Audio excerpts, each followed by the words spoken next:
एलिडिर ने चीख को अवशोषित कर लिया और महल में मौजूद किसी भी व्यक्ति को इसे सुनने से रोक दिया। उसकी चीख का मानवीय हिस्सा जल्दी ही राक्षसी हो गया। नहीं, एक राक्षसी आवाज उसके भीतर चिल्लाए। इसने अग्नि दानव सहित सभी को स्तब्ध कर दिया। माइकल से शक्तिशाली ध्वनि तरंगें निकलीं और उसके आसपास के सभी लोगों को कई कदम पीछे धकेल दिया। एलिडिर शक्ति से चकित था। एक छोटी सी चीख में भी शरीर को परिष्कृत करने वाले चरण के साधक को कुचलने के लिए पर्याप्त बल था। वह अपनी पूरी क्षमता तक पहुंचने के बाद अपने पास मौजूद शक्ति की कल्पना भी नहीं कर सकता था। अपने आप को संभालते हुए उसने माइकल के लूसीफर रूप जैसी एक अलौकिक आकृति को भीतर से उभरते देखा। जाओ, माइकल ने अपना सिर पकड़ लिया क्योंकि उसकी आंखों से खून बहने लगा था। पहली बार उसने तीसरे व्यक्तित्व को प्रकट होते देखा। एक भूतिया जंजीर अभी भी उन दोनों को जोड़ रही थी। माइकल ने जंजीर पकड़ ली और उसके होंठ ऊपर की ओर मुड़ गए। बाहर, उसने जंजीर को कुचल दिया, अंततः तीसरे व्यक्तित्व को बाहर निकाल दिया। अभी माइकल ने स्पष्ट रूप से एलिडिर से एक और चीख सुनी, लेकिन इस बार ये गया की ओर निर्देशित थी। लंबा धनुष और तीर उसके अंदर प्रकट हुए हाथ और दोनों ही अधिक चमकते हुए, अपार शक्ति बिखेरते हुए चमक रहे थे। उसके धनुष और तीर पर छोटे छोटे प्रतीकों का जाल देखा जा सकता था। तीर पर रखे गए रन एलिडिर ने तीर की शक्ति को बढ़ा दिया। हालांकि तीर अग्नि दानव को मारने में सक्षम नहीं था, लेकिन तीर अस्थायी रूप से उसे कमजोर कर देगा। कमजोर अवस्था में आत्मा का तीसरा टुकड़ा अपेक्षाकृत आसानी से अग्नि दानव के शरीर में भेजा जाएगा, अन्यथा आत्मा की शक्ति के कारण अग्नि दानव का शरीर फट जाएगा। तुम मूर्ख हो। गया ने देखा कि ईथर की आकृति माइकल पर चिल्ला रही थी और उस तक पहुंचने की कोशिश कर रही थी, जबकि चमकता हुआ चक्र तेजी से घूमने लगा। धमाका, गया के धनुष से निकले तीर ने ध्वनि अवरोध को तोड़ दिया। पलक झपकते ही तीर सीधे अग्निदानव की छाती में जा घुसा। अग्निदानव की चीख उनकी अपेक्षा से धीमी लग रही थी। तीर से हुए घाव से चक्र पर खून का एक बुलबुला गिरा। अगले ही पल हवा के एक तेज झोंके ने 5 मीटर के दायरे में सभी पेड़ों को गिरा दिया। हवा के झोंके से यह रुका नहीं, बल्कि घूमते हुए चक्र ने एक छोटा सा तूफान बनाया। आसपास के हर पेड़, टुकड़े, लॉग और वस्तु तूफान में खींच गए। नाइटमेयर ने खिंचाव महसूस किया, लेकिन वह अपनी पूरी ताकत का इस्तेमाल करके गया की ओर उड़ने में कामयाब रहा। दूसरी ओर गया ने अपनी पूरी ताकत से एक पेड़ को पकड़ रखा था। एलिडर एक रून का इस्तेमाल करके तूफान द्वारा खींचे जाने से बचकर स्थिर खड़ी रही। नहीं, तीसरा व्यक्तित्व फिर से चिल्लाया। धीरे धीरे वह अग्निदानव की ओर खींचता चला गया। माइकल की दृष्टि धीरे धीरे धुंधली होती गई जब तक कि उसे अंधकार के अलावा कुछ नहीं दिखाई दिया। मानव, गया ने चिल्लाया जब उसने माइकल को जमीन पर गिरते देखा। दूसरी ओर अग्निदानव की सुनहरी आंखें काली हो गईं। दूर हो जाओ, एलिडर ने अग्निदानव की ओर अपना हाथ उठाया। एलिडर के हाथ से एक सुनहरा चक्र निकला और अग्निदानव की ओर उड़ गया। जब अग्निदानव और सुनहरा चक्र आपस में टकराए तो सुनहरे प्रकाश की एक चमकदार किरण फूट पड़ी। चमक के कारण उनकी आंखें बंद हो गईं। जब उन्होंने अपनी आंखें खोलीं तो अग्निदानव, लाल रंग का चक्र और तूफान जमीन पर गायब हो गए। आखिरकार गया जमीन पर गिर गया। जमीन पर गिरते ही वह माइकल की ओर दौड़ी। वह कीचड़ और छींटों के बीच से फिसलती हुई उसके पास पहुंची। उसने उसका सिर उठाया और अपनी गोद में रख लिया। दुष्वप्न उसके बगल में उतरा और उसकी दोनों आंखें आंसू से भर गईं। वह सांस नहीं ले रहा है। गया ने अपना शरीर हिलाया। भूतिया, दुष्वप्न ने अपने मुंह से अपनी बाहों को खरोंचा। अब सब कुछ लड़की पर निर्भर करता है, एलिडर ने दूर क्षितिज की ओर देखते हुए आह भरी। अकिलन क्षेत्र में कहीं और, बादलों के ऊपर एक विशाल महल तैर रहा था। महल पूर्णिमा की रोशनी में नहा रहा था। ये पवित्र युवती का निवास स्थान था, बर्फ का महल। जैसा कि नाम से पता चलता है, महल केवल शुद्ध बर्फ से बना था। केवल पवित्र युवती ही ऐसे कठोर वातावरण में रह सकती थी। महल के केंद्र में जहां तक नजर जाती थी बर्फीली धुंध छाई हुई थी। रोवेना ध्यान कर रही थी। उसकी आंखें अचानक खुल गईं और वे नीलम की तरह चमक उठीं। अग्निदानव, उसने बुदबुदाया। कुछ ही क्षणों में एक और आकृति रोवेना के पास दौड़ती हुई आई। पवित्र युवती, काले जंगल में एक अग्निदानव प्रकट हुआ है, बाइनिंग ने कहा। रोवेना पहले ही खड़ी हो गई थी। उसके हाथों में जंजीरों से बंधी बर्फीली तलवारें दिखाई दे रही थीं। महल में कोई दरवाज़ा नहीं था। वह बस एक दीवार की ओर चली गई, लेकिन उसके पास पहुंचते ही दीवार फट गई। पवित्र युवती, हमें हमले की योजना की ज़रूरत है। बाइनिंग ने रोवेना को अंधाधुंध तरीके से युद्ध में भाग लेने से रोकने की कोशिश की। सबसे पहले जब बाइनिंग ने अग्निदानव को महसूस किया तो उसकी शक्ति छत से ऊपर थी। अग्निदानव असामान्य रूप से शक्तिशाली था और यही बात बाइनिंग को चिंतित कर रही थी। मेरे पास एक योजना है, हमला करो। रोवेना ने ध्वनि अवरोध को तोड़ते हुए छेद से बाहर गोली चलाई। उसकी आकृति बादलों में गायब हो गई, जबकि बाइनिंग उसके पीछे पीछे चली गई। बूढ़ी महिला मुश्किल से पवित्र युवती के साथ चल पा रही थी। मेजरोंथ को अग्निदानव से दूर रहने का आदेश दें। रोवेना की आकृति पूरी तरह से उसकी नज़रों से ओझल होने से पहले बाइनिंग ने यही आखिरी बात सुनी थी। रोवेना एक गोली की तरह काले जंगल की ओर उड़ रही थी। उसने अग्निदानव का पता लगाने के लिए अपनी इंद्रियों को फैलाया और उसे उसका स्थान निर्धारित करने में केवल 1 सेकंड लगा। अग्निदानव काले जंगल में तबाही मचा रहा था। यह अपने रास्ते में आने वाले हर पेड़ और हर चीज को नष्ट कर रहा था। रोवेना ने अपनी गति बढ़ा दी। उसने अग्निदानव से निकलने वाली असामान्य शक्ति को महसूस किया था, फिर भी यह उसे रोक नहीं पाया। अग्निदानव से निकलने वाली आग ऊर्जा में उतार चढ़ाव हो रहा था। एक बार ये फ्यूजन स्टेज लेवल 2 पर था और दूसरी बार ये सोल रिफाइनिंग स्टेज लेवल 10 पर था। जब अग्निदानव ने अपनी नज़र उस पर डाली और एक इंसान की तरह बात की तो वह हवा में थोड़ी स्तब्ध रह गई। माइकल की आत्मा के टूटे हुए टुकड़े से ग्रसित अग्निदानव ने रोवेना पर अपनी मुट्ठी फेंकी। अपनी मुट्ठी को ठंडी बर्फ से ढांकते हुए उसने अपनी मुट्ठी से अग्निदानव की मुट्ठी को मारा। धमाका, जिस क्षण उनकी मुट्ठियां टकराईं, उसने एक शक्तिशाली शॉकवेव पैदा की जिसने 20 मीटर के दायरे में सब कुछ नष्ट कर दिया। प्राचीन पेड़ लाखों टुकड़ों में फट गए। रोवेना आराम से जमीन पर उतरी, जबकि अग्निदानव कई कदम पीछे हट गया। रोवेना ने अपनी अंगुलियों को चटकाया। आग ने खुद को संभालने से पहले गुस्से में गुर्राहट की। उनके बीच कम से कम 10 मीटर की दूरी थी। कुछ सेकंड के लिए उनमें से किसी ने भी एक भी हरकत नहीं की, क्योंकि वे बस एक दूसरे को घूरते रहे। उसके छोटे से रूप के बावजूद अग्निदानव ने उसे कम आंकने की हिम्मत नहीं की। आखिरकार अग्निदानव का रूप धारण करने वाला आत्मा का टुकड़ा माइकल का हिस्सा था और उसे उसकी बुद्धि विरासत में मिली थी। इसलिए बड़े मूर्ख की तरह युद्ध में भागने के बजाय उसने अपने दिमाग में योजना बनाते हुए चारों ओर देखा। रोवेना के दिमाग में वह उनकी लड़ाई के सैकड़ों परिदृश्यों से गुजरी थी। हालांकि उसने कई परिदृश्यों में लड़ाई जीती, फिर भी उसने दो कारणों से अग्निदानव को कम नहीं आंका। पहला, उसे अग्निदानव की क्षमताओं के बारे में कोई स्पष्ट जानकारी नहीं थी।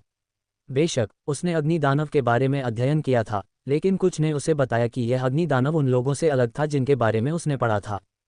दूसरा कारण, अग्निदानव से निकलने वाली ऊर्जा विशुद्ध रूप से आग ऊर्जा नहीं थी, ये कुछ बहुत अधिक शक्तिशाली थी। कई पल एक दूसरे को घूरने के बाद आखिरकार वे एक दूसरे की ओर दौड़ने लगे।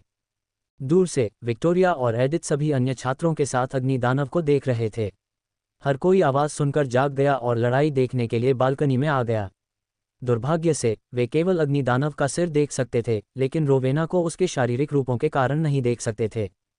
चलो नाचते हैं, युद्ध के नारे के साथ रोवेना अपनी मुट्ठी ऊपर उठाते हुए हवा में उछल पड़ी। अध्याय 454 ठंडी लपटें। रोवेना के चारों ओर बर्फीली धुंध का एक निशान दिखाई दे रहा था। दूसरी ओर अग्निदानव ने धधकती आग का एक निशान छोड़ा। ये केवल रोवेना और अग्निदानव के बीच की लड़ाई ही नहीं थी, बल्कि बर्फ और आग की लड़ाई भी थी। जब उसने अपनी मुट्ठी अग्निदानव की मुट्ठी से टकराई तो उसके हाथ से बर्फ की धारें गायब हो गईं। धमाका! उनकी मुट्ठी की टक्कर से निकली शॉकवेव ने उनके आसपास की हर चीज को नष्ट कर दिया। अग्निदानव को कई फीट पीछे धकेल दिया गया, लेकिन रोवेना स्थिर रही। उसने अपनी अंगुलियों और फिर अपनी गर्दन को चटकाया, बिल्कुल माइकल की तरह। कुछ अग्निदानव को नियंत्रित कर रहा है, रोवेना ने बड़बड़ाते हुए कहा। अग्निदानव के बड़े आकार ने तीसरे व्यक्तित्व को नुकसान में डाल दिया। रोवेना को नुकसान पहुंचाने के लिए उसे उस पर वार करने की जरूरत थी, लेकिन इससे पहले कि दानव अपनी मुट्ठी उठाए वह कई बार विशाल पर वार कर सकती थी। इसलिए तीसरे व्यक्तित्व ने युद्ध की रणनीति बदल दी। पहले की तरह ही अग्निदानव रोवेना की ओर बढ़ा। ऐसा लग रहा था कि उसके पास कोई युद्ध योजना नहीं है। रोवेना स्थिर रही, अग्निदानव के मुक्का मारने का इंतजार कर रही थी। हालांकि जब वह मुक्का मारने का इंतजार कर रही थी तो उसकी आंख से प्रकाश की किरण निकली। रोवेना अचानक आग की किरण से चौंक गई। यह इतनी तेज थी, बिजली की तरह तेज। महल से दानव को देख रहे कई छात्रों ने आग की किरण को देखा भी नहीं। उन्होंने केवल अचानक चमकती हुई रोशनी देखी। अग्निदानव ने धुएं के बादल और आग की किरण से बने गड्ढे को देखा। चिलचिलाती गर्म किरण ने सब कुछ राख में बदल दिया। धीरे धीरे धुंध छट गई।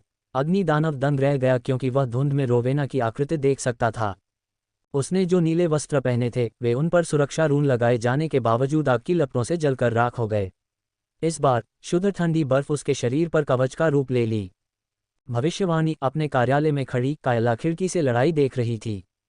हम अंधकार के युग में प्रवेश कर चुके हैं, उसे वो शब्द याद आ गए जो वुल्फ्रिक ने कुछ महीने पहले कहे थे। प्रधानाध्यापिका गिलरिन ने कमरे में प्रवेश किया। तुमने मुझे जो ताबीज दिए थे मैंने उन्हें जंगल के चारों ओर रख दिया है। कायला ने आह भरी। सुनिश्चित करें कि कोई भी ब्लैक फॉरेस्ट में न जाए।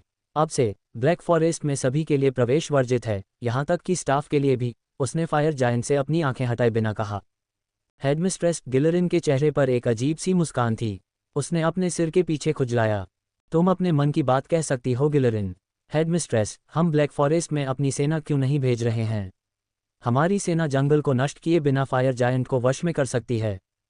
खेल में मौजूद सेनाएं मनुष्यों की पहुंच से परे हैं गिलरिन। हमारी सेनाएं उनके सामने कुछ भी नहीं हैं। गिलरिन ने बिना कुछ बोले सिर हिला दिया। उसने अपने जीवन के साथ प्रधानाध्यापक और प्रधानाध्यापिका पर भरोसा किया। वे जो भी निर्णय लेंगे उसे पता था कि वह सबसे अच्छा होगा। Frost storm. युद्ध के मैदान में रोवेना ने अपना हाथ उठाया, एक मंत्रहीन जादू किया। तूफानी बादलों ने चांद और उसकी चकाचौंध भरी रोशनी को ढकते ही काला जंगल और भी काला हो गया। छात्र सदमे में आ गए। स्टॉर्म एक कमजोर शब्द था। तेज हवा और बवंडर का आकार जमीन और आसमान को जोड़ता हुआ उठा और हर एक को डरा दिया। ब्लैक फॉरेस्ट में तूफान को देखकर विक्टोरिया भी दंग रह गई। बवंडर आग के विशालकाय की ओर घूम गया। कुछ ही मिनटों में पूरा शहर तबाह हो गया। उस क्षमता का जादू भी अग्निदानव को नहीं मार सकता था। रोवेना ने बवंडर में गोली चलाई और जैसे ही वह बवंडर के पास पहुंची, बवंडर और तेज हो गया और पहले तूफान की शक्ति कई गुना बढ़ गई। उसने दानव के मुंह से आ रही आग को दूर धकेल दिया। धीरे धीरे ठंडा तूफान आग की धारा के माध्यम से अग्निदानव की ओर बढ़ गया। आर्कटिक तीर, उसने अपने मन में चिल्लाया क्योंकि बवंडर से सैकड़ों 6 फीट के तीर गोलियों की तरह निकल रहे थे। अग्निदानव ने अपनी आंखों को तीरों से बचाने के लिए अपना हाथ उठाया। कदम दर कदम अग्निदानव पीछे हट गया। आर्गह! अग्निदानव चिल्लाया, लेकिन उसकी चीख दर्द की नहीं थी, वह क्रोध की चीख थी। धमाका! अचानक अग्निदानव ने बवंडर पर मुक्का मारा। रोवेना का शरीर भंवर में फंस गया। इससे पहले कि वह खुद को संभाल पाती, अग्निदानव ने बवंडर को गले लगा लिया। जैसे ही बवंडर में दरारें पड़ने लगी, अग्निदानव ने गले लगाना और भी कड़ा कर दिया। कष्टप्रद कीड़ा! रोवेना ने अग्निदानव को राक्षसी आवाज में उससे बात करते हुए सुना। धीरे धीरे बवंडर गहरा होता गया। सफ़ेद बर्फ ने विपरीत दिशा में रुख किया और पूरी तरह से काले रंग में बदल गया। रोवेना ने अपना हाथ उठाया, अपने जादू पर हमला करने वाली काली ऊर्जा को दूर करते हुए बवंडर को आगे बढ़ाने की कोशिश की। उसकी नाक से खून बहने लगा और उसकी त्वचा कागज की तरह पीली पड़ गई। पवित्र युवती बाइनिंग, जो मेजेरोथ के एकांत कमरे से युद्ध देख रही थी, उसने अपनी सांसों में बड़बड़ाया। वह देख सकती थी कि काली ऊर्जा पवित्र युवती की ऊर्जा को कमजोर कर रही है। ऐसा लगा जैसे अग्निदानव अपने आसपास के कालेपन को और मजबूत बनाने की कोशिश कर रहा था। वह स्पष्ट रूप से अज्ञात अंधकार में ऊर्जा को आकाश से ही अग्निदानव द्वारा अवशोषित होते हुए देख सकती थी। रोवेना ने बवंडर को शक्ति देना बंद कर दिया। कुछ ही क्षणों में रात के आकाश से तूफानी बादल गायब हो गए। फिर से पूर्णिमा ने अपनी रोशनी से धरती को नहलाया। अप्रत्याशित रूप से जब अग्निदानव पर प्रकाश डाला गया तो वह कमजोर हो गया। रोवेना ने अग्निदानव की फड़कती आंखों को देखकर यह महसूस किया। जब बवंडर वाष्पित हो गया तो दानव ने अपना संतुलन खो दिया। वह आगे की ओर लड़खड़ाया और उसके चेहरे पर बर्फ से बनी एक विशाल मुट्ठी लगी। बर्फीली धुंध ने क्षेत्र को घेर लिया और जब रोवेना बर्फीली धुंध से बाहर निकली तो उसकी आंखें चमक रही थीं। छात्र अब रोवेना को देख पा रहे थे क्योंकि वह तैर रही थी और उसका आकार तेजी से बढ़ रहा था। उसके शरीर को ढकने वाला कवच बड़ा हो गया। कुछ ही मिनटों में वह बर्फ से बने एक विशालकाय के केंद्र में थी। इस प्रकार एक मानव और एक अग्निदानव के बीच की लड़ाई दो दिग्गजों के बीच की लड़ाई में बदल गई। कुछ ही मिनट बीते थे कि बर्फ का विशालकाय प्राणी आग के विशालकाय प्राणी के आकार का हो गया। बर्फ के दर्पण! रोवेना ने आग के विशालकाय प्राणी की रोशनी के प्रति कमजोरी को देखा। इसलिए उसने एक जादू किया जिससे उनके चारों ओर बर्फ से बने सैकड़ों दर्पण बन गए। सभी दर्पण स्वर्गदूत में दिखाई दिए और चांदनी को आग के विशालकाय प्राणी पर केंद्रित किया। सैकड़ों दर्पणों से उस पर प्रकाश पड़ने के बावजूद आग का विशालकाय प्राणी स्थिर खड़ा रहा। आत्मा का तीसरा टुकड़ा आखिरकार डार्क लॉर्ड का आत्मा टुकड़ा था। अग्निदानव ने आकाश में दर्पणों को तोड़ना शुरू कर दिया। चांदनी की शक्ति के कारण ही एलिडर ने इस विशेष दिन को चुना। किसी अन्य दिन अग्निदानव को हराना लगभग असंभव होता। अग्निदानव ने रोवेना द्वारा बनाए गए दर्पणों को जितनी तेजी से बनाया था उससे कहीं अधिक तेजी से दर्पणों को तोड़ दिया। अग्निदानव को अपने करीब आते देख उसने फिर से आकाश की ओर अपने हाथ उठाए। फिर उसने अपने शस्त्रागार में सबसे शक्तिशाली हथियार का आह्वान किया। मैं ब्रह्मांड में आपकी सबसे ठंडी लपटों को बुलाती हूँ। रोवेना के शरीर के चारों ओर ठंडी हवा का झोंका आया। एक अदृश्य शक्ति ने अग्निदानव को धकेला और उनके चारों ओर की लपटों को बुझा दिया। फिर 1 मील के दायरे में सब कुछ बर्फ की परत से ढक गया। आकाश से ही नीली लपटों की एक धारा रोवेना की ओर उड़ी और एक पंख वाली महिला का रूप ले लिया। आदिम ज्वाला! विक्टोरिया ने तुरंत इस घटना को आदिम ज्वाला के रूप में पहचान लिया, जबकि अन्य छात्र चौंककर आकाश को देख रहे थे। ठंडी लपटें! एडिथ ने बड़बड़ाया। पहली बार अग्निदानव की काली काली आंखें फड़क उठीं और रोवेना ने अग्निदानव को जो कुछ भी था उससे संकट की आभा को महसूस किया। विक्टोरिया ने कभी नहीं माना कि आदिकालीन लपटों के पास अपना दिमाग है, लेकिन जब उसने देखा कि लपटें उससे दूर जा रही हैं और अब उसने एक अत्यंत शक्तिशाली साधक को अपना स्वामी चुन लिया है, तो उसे विश्वास हो गया कि परीक्षण सत्य थे। उसने सोचा कि ब्रह्मांडीय ऊर्जा होने से वह आदिकालीन लपटों को अवशोषित कर सकेगी। विध्वंसक! अग्निदानव के ठीक ऊपर अग्निदानव के आकार से तिगुनी बड़ी तलवार प्रकट हुई। ठंड से ढकी तलवार अग्निदानव के ऊपर लटकी हुई थी, जबकि आदिकालीन लपटें तलवार के चारों ओर ड्रैगन की तरह लिपटी हुई थीं। तलवार धीरे धीरे आकार में इतनी बढ़ गई कि अग्निदानव चींटी की तरह छोटा दिखने लगा। शिट! अग्निदानव ने तलवार के खुद पर गिरते ही बड़बड़ाया। बूम! जब तलवार जमीन पर गिरी तो उसने मशरूम का बादल बनाया, जैसे कि कोई परमाणु बम फट गया हो। इस झटके से महल भी हिल गया और कई छात्र असंतुलित हो गए। रोवेना ने अपनी सारी ताकत खो दी, इसलिए वह आसमान से गिर गई। वह धीरे धीरे बेहोश हो गई। युद्ध ने उसके अंदर की सारी ताकत छीन ली और अपनी आंखें बंद करने से पहले उसने अपनी आंखों के सामने एक सुनहरी रोशनी चमकती देखी। बाइनिंग ने उस जगह पर टेलीपोर्ट किया जहां युद्ध हो रहा था। उसने पवित्र युवती को जमीन पर गिरने से पहले हवा में ही पकड़ लिया। बाइनिंग के माथे पर एक गहरी काली रेखा बन गई क्योंकि उसे अग्निदानव का कोई निशान नहीं दिखाई दिया। उसने अपनी इंद्रियों को विशाल का पता लगाने के लिए फैलाया, लेकिन आसपास कोई जीवित प्राणी नहीं मिला। रोवेना के शरीर में महत्वपूर्ण संकेत कम होने लगे, इसलिए बाइनिंग ने इधर उधर रुकने या अग्निदानव के अवशेषों की खोज करने की हिम्मत नहीं की। उसकी पहली प्राथमिकता ये सुनिश्चित करना था कि रोवेना जीवित और स्वस्थ है। रोवेना और अग्नि दानव के बीच युद्ध समाप्त होने के बाद जिस उजाड़ पहाड़ पर एलिडिर को कैद किया गया था, वहां फिर से मेहमान आए। उसे शांत रखो। माइकल का शरीर हिंसक रूप से कांप रहा था। गया के कपड़े माइकल के मुंह, कान, नाक और आंखों से बहते खून में भीग गए थे। अग्नि दानव उसके बगल में बुरी तरह से क्षत विक्षत पड़ा था। उसके हाथ और निचला आधा हिस्सा गायब था। वे ठंडी लपटों से वाष्पित हो गए थे। एलिडिर ने अग्नि दानव को बचाने के लिए काफी फुर्ती दिखाई, इससे पहले कि ठंडी लपटें आत्मा के टुकड़े को नष्ट कर दें। उसने कभी नहीं सोचा था कि रोवेना के पास एक आदिम ज्वाला होगी। आत्मा का प्रत्येक टुकड़ा जुड़ा हुआ था। चून की ठंडी लपटों ने आत्मा के एक टुकड़े को क्षतिग्रस्त कर दिया था, इसलिए माइकल के भीतर मौजूद अन्य टुकड़े उस पर प्रतिक्रिया करने लगे। एक टुकड़ा दूसरे के बिना जीवित नहीं रह सकता था, इसलिए अन्य आत्मा के टुकड़े उसके शरीर को छोड़ने की कोशिश करते थे। सरल शब्दों में, वह मर रहा था और वह तब तक मरता रहेगा जब तक एलिडिर उसकी आत्मा को फिर से एक साथ नहीं जोड़ देता। अध्याय 455 माइकल, लूसीफर और अब्रास। माइकल एक ऐसी जगह पर सो रहा था जहां जहां तक नजर जाती थी सुनहरे नरकट फैले हुए थे। एक सुनहरी रोशनी की किरण उसकी पलकों को चीरती हुई नीचे चमक रही थी। उसकी आंखें और साथ ही उसकी तर्जनी की नोक भी थोड़ी हिल रही थी। वह अपनी आंखें आसानी से नहीं खोल पा रहा था क्योंकि उसे ऐसा लग रहा था जैसे उसकी पलकें आपस में चिपकी हुई हों। धीरे धीरे उसकी चेतना वापस लौट आई। उसके सामने का अंधेरा धीरे धीरे एक सुनहरी रोशनी में बदल गया।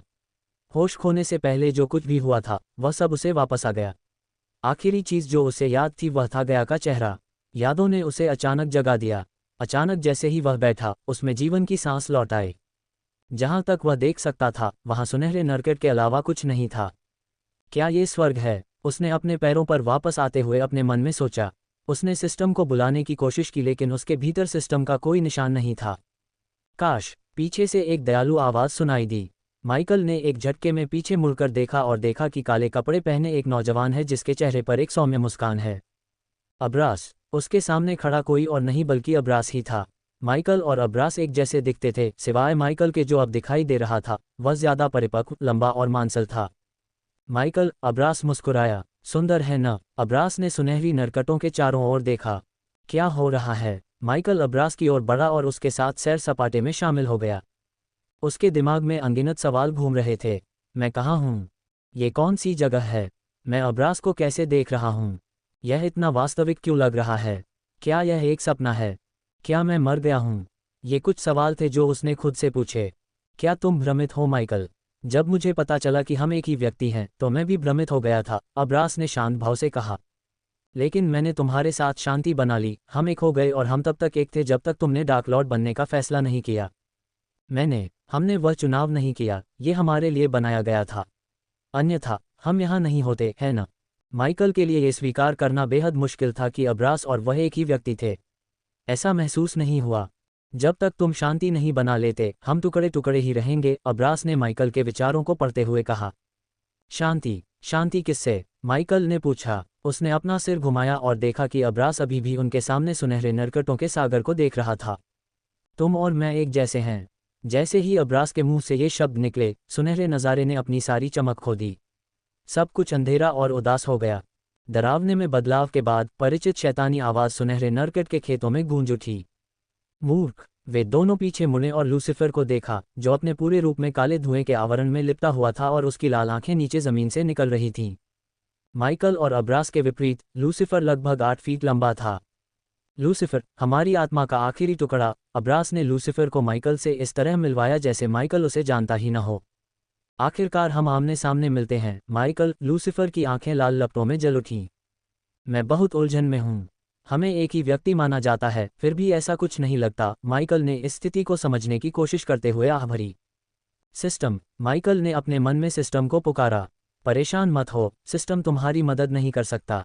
यह शायद तुम दोनों हारे हुए लोगों से तंग आ चुका है, लूसीफर ने गुर्राते हुए कहा। हमें इतना शक्तिशाली हथियार मिला है और फिर भी हम अभी भी तुच्छ मनुष्यों द्वारा अपना शिकार बन रहे हैं। तुम ऐसी शक्ति के लायक नहीं हो। लूसीफर ने अब्रास को पूरी तरह से नज़रअंदाज किया और माइकल पर अपना गुस्सा निकाला। फिर वह माइकल पर झपटा और उसे मुक्का मारा। मुक्का माइकल पर लगा क्योंकि लूसीफर बहुत तेज था। हालांकि जब उसने माइकल को मुक्का मारा तो वह चिल्लाया और माइकल और अब्रास भी चिल्लाए। हम एक जैसे हैं, अब्रास ने कराहते हुए कहा। मुक्का लगने से वे तीनों अलग अलग दिशा में चले गए। जब वे तीनों खड़े हुए तो उन्होंने देखा कि वे एक त्रिकोण में खड़े थे। नश्वर सुखों पर तुम्हारा ध्यान और मजबूत होने में असमर्थता ने हमें ये सब दिया है। लूसीफर ने अपनी मुट्ठी भींच ली क्योंकि आसपास का माहौल और भी गहरा होता जा रहा था। सारा दोष मुझ पर डालने के बजाय तुम खुद क्यों नहीं जिम्मेदारी लेते? आखिर हम दोनों एक जैसे ही हैं, तुम मुझसे ऐसे क्यों बात कर रहे हो जैसे मैं ही तुम दोनों को नियंत्रित कर रहा हूं? क्योंकि जब हमारी आत्मा बिखर गई थी तो आत्मा का सबसे बड़ा टुकड़ा धरती पर चला गया। तुम अब्रास ने आह भरते हुए समझाना शुरू किया। इसलिए तुम हमेशा नियंत्रण में रहते हो और मैं तुम्हें एक अलग व्यक्ति की तरह महसूस करता हूं। यह मुझे होना चाहिए था, फिर से लूसीफर ने गुर्राते हुए कहा। समझ में आता है। आखिरकार माइकल को कुछ समझ में आया। अपने दिमाग में उसने अब्रास की व्याख्या को सरल बना दिया। गणितीय शब्दों में वह आत्मा का 50% था जबकि अब्रास और लूसीफर प्रत्येक केवल 25% थे। इस प्रकार वह शरीर के साथ साथ आत्मा के अन्य टुकड़ों पर भी नियंत्रण रखता था। मैं धरती पर था। माइकल ने अब्रास को देखा। तुम अभयारण्य में थे। फिर वह लूसीफर को देखने के लिए मुड़ा। लेकिन तुम कहाँ थे? तुम दोनों मूर्खों के भीतर अपने दयनीय जीवन का अनुभव कर रहे थे। क्या तुम जानते हो कि पिंजरे में बंद होकर कुछ न करना कैसा लगता है? जब तुम दोनों मर गए तो मुझे लगा कि मैं आखिरकार आज़ाद हो जाऊंगा, लेकिन नहीं, मैं फिर से पिंजरे में बंद हो गया। इस बार मैं तुम दोनों को खत्म कर दूंगा और सिस्टम को अपने लिए ले लूंगा। उस परम शक्ति से मैं इस दुनिया और इस ब्रह्मांड की हर चीज़ पर विजय प्राप्त कर सकता हूं। और फिर क्या? अब्रास ने पूछा। तुम दुनिया में मौत और अराजकता के अलावा कुछ नहीं लाओगे। माइकल उसकी बात नहीं सुनता। हमें उसके द्वारा चुने गए रास्ते पर चलने की ज़रूरत नहीं है। हमारे पास वह सब कुछ है जो एक आदमी को खुश रहने के लिए चाहिए। एक नौकरी, एक महिला जो हमें बहुत प्यार करती है, और ऐसे लोग जो हमारे लिए आंसू बहा सकते हैं। ये काफ़ी है। तुम दयनीय हो। एक महिला ने तुम्हें धोखा दिया और तुम्हारे दिल में खंजर घोंप दिया। एक नौकरी और एक महिला। हम भगवान बनने के लिए पैदा हुए हैं और देवताओं को अपनी वफादारी और अमर भक्ति पाने के लिए नश्वर लोगों पर अपना क्रोध लाना चाहिए। मुझे सिस्टम और अपने अस्तित्व का नियंत्रण दे दो। अब समय आ गया है कि सिस्टम को एक योग्य उपयोगकर्ता मिले। माइकल लूसीफर और अब्रास के बीच फंस गया था। अगर अब्रास एक चरम था तो लूसीफर दूसरा चरम था। लूसीफर उससे नफरत करता था और सिस्टम की मदद से हत्याओं की होड़ में शामिल होना चाहता था, जबकि अब्रास घर बसाना चाहता था और शांतिपूर्ण जीवन जीना चाहता था। उनकी दोनों इच्छाएं अवास्तविक थीं। तुमने सिस्टम की क्षमता को बर्बाद कर दिया।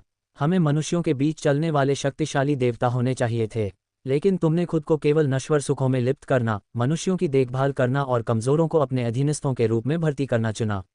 देवताओं को अधीनस्थों की आवश्यकता नहीं है। देवताओं को योजनाओं की आवश्यकता नहीं है। देवताओं को गठबंधनों की आवश्यकता नहीं है। हमें केवल शक्ति की आवश्यकता है और तुम इतने कमजोर हो कि तुम मजबूत नहीं हो सकते। लूसीफर माइकल की ओर कदम दर कदम आगे बढ़ा।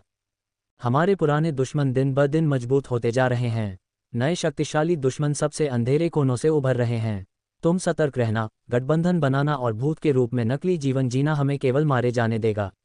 अपने आप को मेरे हवाले कर दो। नहीं, अब्रास आगे बढ़ा। अगर तुम उसकी बात सुनोगे तो वह हमें सब कुछ बना देगा और साबित कर देगा कि स्काईहॉल और संरक्षक सही हैं। माइकल, सब कुछ पीछे छोड़ दो। हम इस दुनिया के एक कोने में शांति से रह सकते हैं। सिस्टम हमें छिपा सकता है। हम सामान्य हो सकते हैं। हमारे जीवन में पहली बार हम एक परिवार बना सकते हैं। यह मूर्ख। लूसीफर ने अब्रास पर झपट्टा मारा और इससे पहले कि वे दोनों प्रतिक्रिया कर पाते, लूसीफर ने अब्रास की छाती पर मुक्का मारा। फिर से तीनों तूफान में पतंगों की तरह उड़ गए।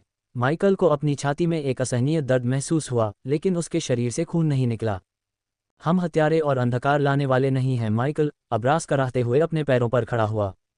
हम उसके जैसे कमजोर और बीटा नहीं हैं। लूसीफर दूसरी तरफ से चिल्लाया। उन दोनों के बीच फंसे माइकल ने बस अपनी आंखें बंद कर लीं। उनके द्वारा उससे कहे गए शब्द एक बार फिर उसके दिमाग में कौंध गए। जब उसने अपनी आंखें खोलीं तो अंधकार गायब हो गया और दृश्य में सुनहरी चमक वापस आ गई। तुम सही और गलत दोनों हो। माइकल ने गहरी सांस ली। लूसीफर, तुम सही हो जब तुमने कहा कि मैं सिस्टम का पूरी क्षमता से उपयोग नहीं कर रहा हूं। तुम सही हो जब तुमने कहा कि भूत के रूप में नकली जीवन जीने से हम केवल मारे जाएंगे। लूसीफर के ऊपर छाया हुआ काला बादल धीरे धीरे दूर होने लगा क्योंकि वह लूसीफर की आत्मा के टुकड़े के साथ शांति बना रहा था। लेकिन तुम गलत हो कि हमें किसी अधीनस्थ, किसी गठबंधन और नश्वर सुख की आवश्यकता नहीं है। तुमने खुद कहा कि हमारे सामने नए दुश्मन आ रहे हैं और पुराने दुश्मन दिन ब दिन मजबूत होते जा रहे हैं। हम उन्हें अकेले रहकर नहीं हरा सकते। मैं अभी भगवान नहीं हूं और देवताओं को भी अपनी आज्ञाएं पूरी करने के लिए अधीनस्थों की आवश्यकता होती है। लूसीफर ने कुछ करने की कोशिश की, लेकिन लूसीफर के मुंह से कोई आवाज़ नहीं निकलने पर उसने अपना हाथ ऊपर उठा लिया।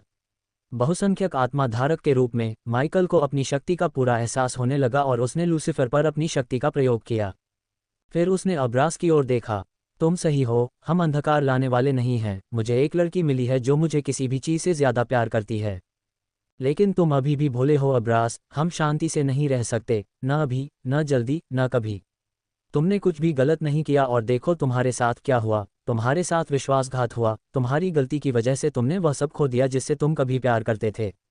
जब मैं काम पूरा कर लूँगा तो तुम्हारे सपनों की जिंदगी में कोई भी बाधा नहीं बनेगा। तुम दोनों को वह मिलेगा जो तुम चाहते हो। माइकल ने उन दोनों पर अपनी शक्ति का प्रयोग किया। उसने उन दोनों पर अपनी बाहें उठाईं क्योंकि एक शक्तिशाली बल ने लूसीफर और अब्रास को माइकल की ओर खींचा। अगर हम एक दूसरे के साथ शांति से नहीं रहते तो हम दोनों में से कोई भी अपनी मनचाही चीज़ पाने के लिए लंबे समय तक जीवित नहीं रह पाएगा। मैं सिर्फ एक शांतिपूर्ण जीवन चाहता हूँ, अब्रास सबसे पहले बोला। उसके चेहरे पर फिर से कोमल मुस्कान लौट आए और वह शांत लग रहा था। मैं चाहता हूं कि हमारे दुश्मन पीड़ित हों, ये दुनिया हमारे सामने घुटने टेक दे और हम जो चाहते हैं वो सब हो। लूसीफर का लहजा अनुरोध करने से ज्यादा मांग वाला था। ये समझ में आता है, आखिरकार वह ज्यादा पागल और शैतानी था। हम एक जैसे हैं, अब कोई टूटा हुआ टुकड़ा नहीं। हम माइकल हैं, हम अब्रास हैं, हम डार्क लॉर्ड हैं। माइकल ने आसमान की ओर चिल्लाया। उसकी आवाज़ अब्रास और लूसीफर का मिश्रण बन गई। जल्द ही लूसीफर को ढंकने वाले बादल ने उसे छोड़ दिया और माइकल को घेरना शुरू कर दिया। हम एक हैं, इस बार लूसीफर और अब्रास दोनों ने एक साथ कहा। अगले ही पल लूसीफर और अब्रास प्रकाश के एक गोले में बदल गए और सीधे माइकल में उड़ गए। मानव, माइकल, कृपया जाग जाओ, मुझे मत छोड़ो। भूतिया, भूतिया, माइकल ने दूर से गया और नाइटमेयर की आवाज़ें सुनी। उस सुनसान पहाड़ पर वापस आकर जहां एलिड्री पिंजरे में बंद था, माइकल उठ बैठा। मानव, गया की चीख ने लगभग उसके कान का पर्दा तोड़ दिया और उसके गले लगने से उसकी पसलियां टूट गईं। एलिडर माइकल के कंधे पर हाथ रखने से पहले उसके सामने बैठ गया। तुमने ये कर दिखाया, तुम्हारी आत्मा अब फिर से पूरी हो गई है। अध्याय 456 द डार्क फ्लेम्स आए। Host Michael. Cultivation level core strengthening stage level 6। अनुभव पॉइंट 0/6 लाख। बदमाश पॉइंट 60,000 40,000 बदमाश पॉइंट लोन। कौशल और मंत्र विंड ब्लास्ट 6 लाटवीलेट्स। रिस्पॉन्सिव शील्ड 8 लाटवीलेट्स। पर्यावरण स्कैनिंग 6 लाटवीलेट्स। इग्निटिया 8 लाटवीलेट्स। लाइटनिंग डैश 6 लाटवीलेट्स। एनर्जी डिवोवर 2 लाटवीलेट्स। सोल ईटर 1 लाटवीलेट्स। डेथ रेंज 3 लाटवीलेट्स। आइज ऑफ डार्कनेस सामान्य दूसरों के कल्टीवेशन लेवल को समझ सकता है। आइज ऑफ डार्कनेस लूसीफर दूसरों के कल्टीवेशन लेवल को समझ सकता है, भ्रम को देख सकता है। क्लाउड ऑफ डार्कनेस लूसीफर कमज़ोर इरादों वाले दुश्मन पूरी तरह से अपना साहस खो देंगे और आत्मसमर्पण कर देंगे। डेथ रेंज 50% ज़्यादा शक्तिशाली होगी और अगर अंधेरे में सक्रिय किया जाता है तो स्टेज बैरियर की परवाह किए बिना मेज़बान का कल्टीवेशन लेवल 4 लेवल ऊपर बढ़ जाएगा। वर्डले स्पेल कास्टर लूसीफर पूर्ण लूसीफर रूप में मेज़बान को इसे डालने के लिए बस मंत्र के बारे में सोचना होगा। तकनीक स्वॉर्ड्स ऑफ डेस्टिनी 98% महारत। रिंग ऑफ फायर 88% महारत। सरपेंट मेगा 97% महारत। व्यवसाय सनराइज सेक्ट का मुख्य शिष्य। सनराइज सेक्ट का संरक्षक। एबिसल का Lord Lucifer the dark Lord. Bradford का राजा। स्थिति स्वस्थ। लक्ष्य दुनिया को नियंत्रित करना। ऑर्डर ऑफ डेथ का पुनर्निर्माण करना। उपयोगिता फंक्शन बैंकर 5 लैट्वियन लैस अनुपात 1000 सोने के सिक्के 40 बदमाश बिंदु। Runic teleportation x-ray vision eyes of darkness के साथ भी एकीकृत। धन 15 मिलियन सोना। विशेष गुण 5 स्टार कीमियागर 4 स्टार आविष्कारक। अधीनस्थ गया योद्धा वफादारी स्तर 100%। रेलिंग 5 स्टार शेफ वफादारी स्तर 99%। आर्या हत्यारा वफादारी स्तर 68%। हेनबर्ग योद्धा वफादारी स्तर 45%। मैक्सिन योद्धा वफादारी स्तर 98%। टिबेरियस योद्धा वफादारी स्तर 55%। सैडी वफादारी स्तर 40%। रिकी वफादारी स्तर 98%। द साइलेंट रीपर रूप समुद्री डाकू वफादारी स्तर 90%। ऑपरेशन का आधार sunrise sect. The abyssal the crypt kingdom of Bradford. परिचित nightmare forest dragon. Vedora 3 headed hydra. Elemental manipulation wind 10% mastery. Fire 10% mastery. Lightning 15% महारत। अंधकार 20%। जैसे ही वह जागा उसे सिस्टम इंटरफेस में ले जाया गया और स्टेटस विंडो दिखाई गई जहां उसने कुछ बदलाव देखे। उसने 2 लेवल ऊपर उठाए। पहले वह core strengthening stage level 4 cultivator था, लेकिन इस समय स्टेटस विंडो लेवल 6 दिखा रही थी। स्टेटस को पढ़ते हुए उसने एक पूरी तरह से नई पंक्ति देखी। Elemental manipulation. जैसा कि नाम से पता चलता है, एलिमेंटल मैनिपुलेशन तत्वों को स्वयं नियंत्रित करने की शक्ति थी। इस दुनिया में केवल कुछ ही लोग माइकल सहित तत्वों को नियंत्रित कर सकते थे। यह एक ऐसी शक्ति थी जो सबसे शक्तिशाली प्राचीन देवताओं से संबंधित थी। स्काईहॉल द्वारा उनके अस्तित्व को बाकी दुनिया से छिपाया गया था, क्योंकि नए देवताओं के अस्तित्व से धार्मिक संस्थानों में अराजकता फैल जाएगी और लोगों की हर बात बदल जाएगी। तो सिस्टम, अभी जो हुआ उसके लिए आपका क्या स्पष्टीकरण है? सिस्टम स्तर है। ऐसा ही सोचा था। माइकल ने सिस्टम को उसके कष्टप्रद उत्तर को पूरा करने से पहले ही बाधित कर दिया। विक्टोरिया, तुम कुतिया हो। उसे अचानक अभयारण्य के नरसंहार की याद आ गई। चून की आत्मा का टुकड़ा एक में विलीन हो गया था, इसलिए माइकल को ऐसा नहीं लगा कि अब रास कोई दूसरा व्यक्ति था। स्टेटस विंडो में बदलावों के अलावा माइकल ने अपनी मानसिकता में भी बदलाव महसूस किया। उदाहरण के लिए, वह पहले से कहीं ज्यादा दुनिया को नियंत्रित करने की लालसा रखता था। इस दुनिया में ईश्वर के हस्तक्षेप की कमी थी और माइकल इसे ठीक करना चाहता था। गया अभी भी उसे पूरी ताकत से गले लगा रही थी और नाइटमेयर उनके बीच फंसी हुई थी। गया की आंखों से बहते आंसुओं से उसकी बनियान गीली होने लगी। तुम उन कीमती आंसुओं को क्यों बर्बाद कर रहे हो? उन्हें मरने से पहले हमारे दुश्मनों की आंखों से आना चाहिए। माइकल ने उसका सिर धीरे से उठाया। उसने उसके चेहरे को अपने हाथों में लिया, अपनी उंगलियों से आंसू पोंछे। मुस्कुराओ। वह उसकी तरफ मुस्कुराया। तुमने मुझे डरा दिया कमीने। मेरी आत्मा के टूटे हुए टुकड़ों की वजह से हुई असुविधा के लिए माफ करो, उसने व्यंग्यात्मक ढंग से कहा। भूतिया, अब तुम ठीक हो? नाइटमेयर ने उसकी तरफ देखा। माइकल ने कभी नहीं सोचा था कि एक ड्रैगन का चेहरा इतना स्पष्ट भाव दिखा सकता है। ड्रैगन को अपने बारे में चिंता करते देख उसका दिल खुश हो गया। मैं फिर से ठीक हो गया हूँ, ठीक वैसे ही जैसे एलिडीर ने कहा था। उसने उनसे कुछ मीटर की दूरी पर आज्ञाकारी ढंग से खड़े आधे एल्फ को देखा। माइकल ने एलिडीर को धन्यवाद देने के लिए गया और नाइटमेयर को छोड़ दिया। तुमने मेरी अच्छी सेवा की एलिडीर। मैं तुम्हारी इच्छा पूरी करूंगा। जो तुमने किया, मांगो। जैसा कि उसने एलिडीर से कहा, माइकल ने अपनी शक्ति को चारों ओर से घेर लिया ताकि सब कुछ अंधेरा हो जाए। तूफानी बादलों ने उसकी इच्छा के अनुसार सूरज को ढक दिया। मैं आपके अधीनस्थ के रूप में आपकी सेवा करना चाहता हूं और इस दुनिया को बेहतर बनाने की आपकी यात्रा में आपका साथ देना चाहता हूं, मेरे स्वामी। एलिडीर ने अपने एक घुटने पर सिर झुकाते हुए कहा। अंधकार बुरा नहीं है, इसे बुराई के रूप में चित्रित किया गया है। एलिडीर को याद रखें, अंधकार हमेशा बुराई के बराबर नहीं होता है, जैसे प्रकाश हमेशा अच्छाई नहीं लाता है। माइकल ने कहा। मैं अंधकार लाता हूं ताकि हर कोई वास्तविक प्रकाश देख सके। वर्तमान दुनिया से बेहतर कुछ भी स्वर्ग होगा और मैं इस दुनिया को स्काईहॉल और गार्जियन गिल्ड की दृष्टि के विपरीत स्वर्ग में बदल दूंगा। माइकल ने एलिडीर की आंखों में चिंता देखी। यह माइकल के लिए स्पष्ट था। वह वफादारी के कारण उसकी सेवा करने के लिए तैयार नहीं था, बल्कि माइकल को दुनिया को अंधकार के दायरे में बदलने से विचलित करने की कोशिश कर रहा था, जिसे भविष्य में किंजीयू ने देखा था। क्या मेजबान एलिडीर को अधीनस्थ के रूप में स्वीकार करना चाहता है? हाँ, माइकल ने एलिडीर को अपना अधीनस्थ स्वीकार किया ताकि उसकी 42% वफादारी देख सके। उसे कम वफादारी का स्तर बुरा नहीं लगा, क्योंकि वह जानता था कि एक प्राचीन योगिनी से 100% वफादारी की उम्मीद करना बेहतर नहीं है, जिसे वह सिर्फ कुछ दिनों से जानता था। उठो। माइकल ने एलिडीर को इशारा किया और वह खड़ा हो गया। हमें यहाँ से निकल जाना चाहिए। गया ये पूछना चाहती थी कि उसने आत्मा के टुकड़ों को कैसे मिलाया, लेकिन उससे पहले वह इस पॉकेट आयाम को छोड़ना चाहती थी। अन्यथा कोई उसे गायब देख सकता था और जांच शुरू कर सकता था। मैंने अभी तक काम पूरा नहीं किया है, माइकल ने शांति से कहा। हाँ, मुझे टेलीपोर्टेशन स्क्रॉल दो। मुझे आदिम लॉ चाहिए। चूंकि माइकल ने अपनी आत्मा को तीसरे टुकड़े के साथ मिलाया था, इसलिए रोवेना और उसके द्वारा नियंत्रित अग्नि दानव के बीच की लड़ाई उसके दिमाग में फिर से चल पड़ी। वह आदिम लॉ की शक्ति से स्तब्ध था। संयोग हो या न हो, उसे अपने लिए आदिम लॉ प्राप्त करने का एक दुर्लभ अवसर मिला। प्रोफेसर लेन।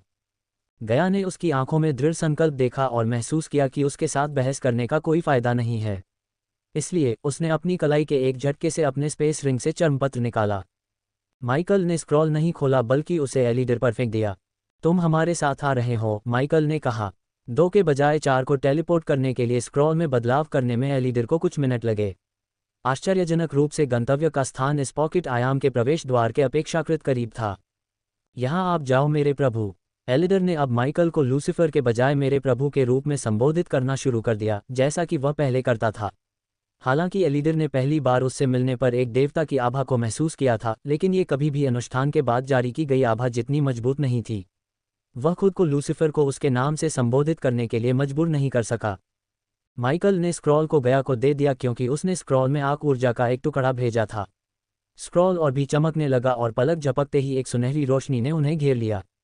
पॉकेट आयाम से दूर टेलीपोर्ट होने के बाद उन्होंने देखा कि वे काले जंगल में वापस आ गए थे। उन चारों के सामने एक छोटा सा गिरा हुआ पेड़ था जो एक घने दलदल में था और कालकोठरी के प्रवेश द्वार को चिन्हित करता था। गिरे हुए पेड़ के पीछे एक मामूली नम कमरा है। यह मृत कीड़ों, राख और काई से ढका हुआ है।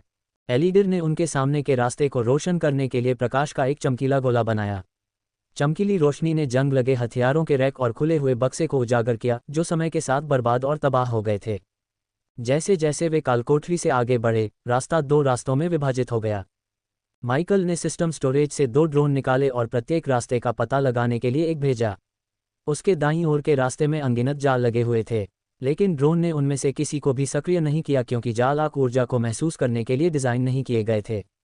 जिसने भी कालकोठरी बनाई थी उसने एक शून्य सरणी रखी थी और कभी भी यह उम्मीद नहीं की थी कि कालकोठरी के अंदर कोई आग ऊर्जा का उपयोग करेगा। कई मिनट बाद ड्रोन रास्ते के अंत में पहुंच गया जहां एक मृत अंत के अलावा कुछ भी नहीं था। बाएं, माइकल ने अपने बाईं ओर के रास्ते में प्रवेश किया। इसकी मुड़ी हुई पगडंडी लंबे समय से खोए हुए कमरों और कब्रों से होकर गुजरती है। सब कुछ साफ हो चुका था और वहां कोई भी मूल्यवान चीज नहीं थी जिसने माइकल का ध्यान आकर्षित किया हो। चूंकि ड्रोन उनके आगे खोज कर रहा था और लाइव फीड भेज रहा था, इसलिए माइकल को रास्ता और जगह पर जाल का पता था। वे जमीन के ऊपर तैरकर सामान्य दबाव जाल और ट्रिपवायर से बचते रहे। जैसे जैसे वे आगे बढ़ते गए, उन्हें जमीन पर अनगिनत टूटे हुए कंकाल दिखाई देने लगे। इसके अलावा दीवारों और उनके ऊपर छत पर खून के धब्बे थे। क्या यह मैं हूं या वे ताज़े लग रहे हैं? गया ने दीवार पर खून के धब्बों की ओर इशारा किया। गंध भी ताज़ा है, नाइटमेयर ने हवा में एक झोंका लिया और कहा। वे सावधानी से आगे बढ़े, कालकोठरी के विस्तार में और भी गहराई तक। उनके लिए कई रास्ते खुले होने के बावजूद माइकल ने ड्रोन की बदौलत उन्हें सही रास्ते से गुजारा। सभी रास्ते एक जैसे लग रहे थे क्योंकि यह पूरी जगह एक भूलभुलैया थी। वे अंततः उस जगह पर पहुंच गए जहां संभवतः अंत था। उनके और हॉल के अंत में एक कमरे के बीच केवल कंकालों, टूटे हुए अंगों और शवों से भरा मैदान दिखाई दे रहा था। एलिडर ने अपने आसपास अनगिनत रून महसूस किए जो किसी तरह समय और तत्वों से अछूते थे। दूसरी ओर गया ने अपना हाथ हिलाया क्योंकि कंकाल सैनिकों के अवशेष जमीन से उनकी ओर तैर रहे थे।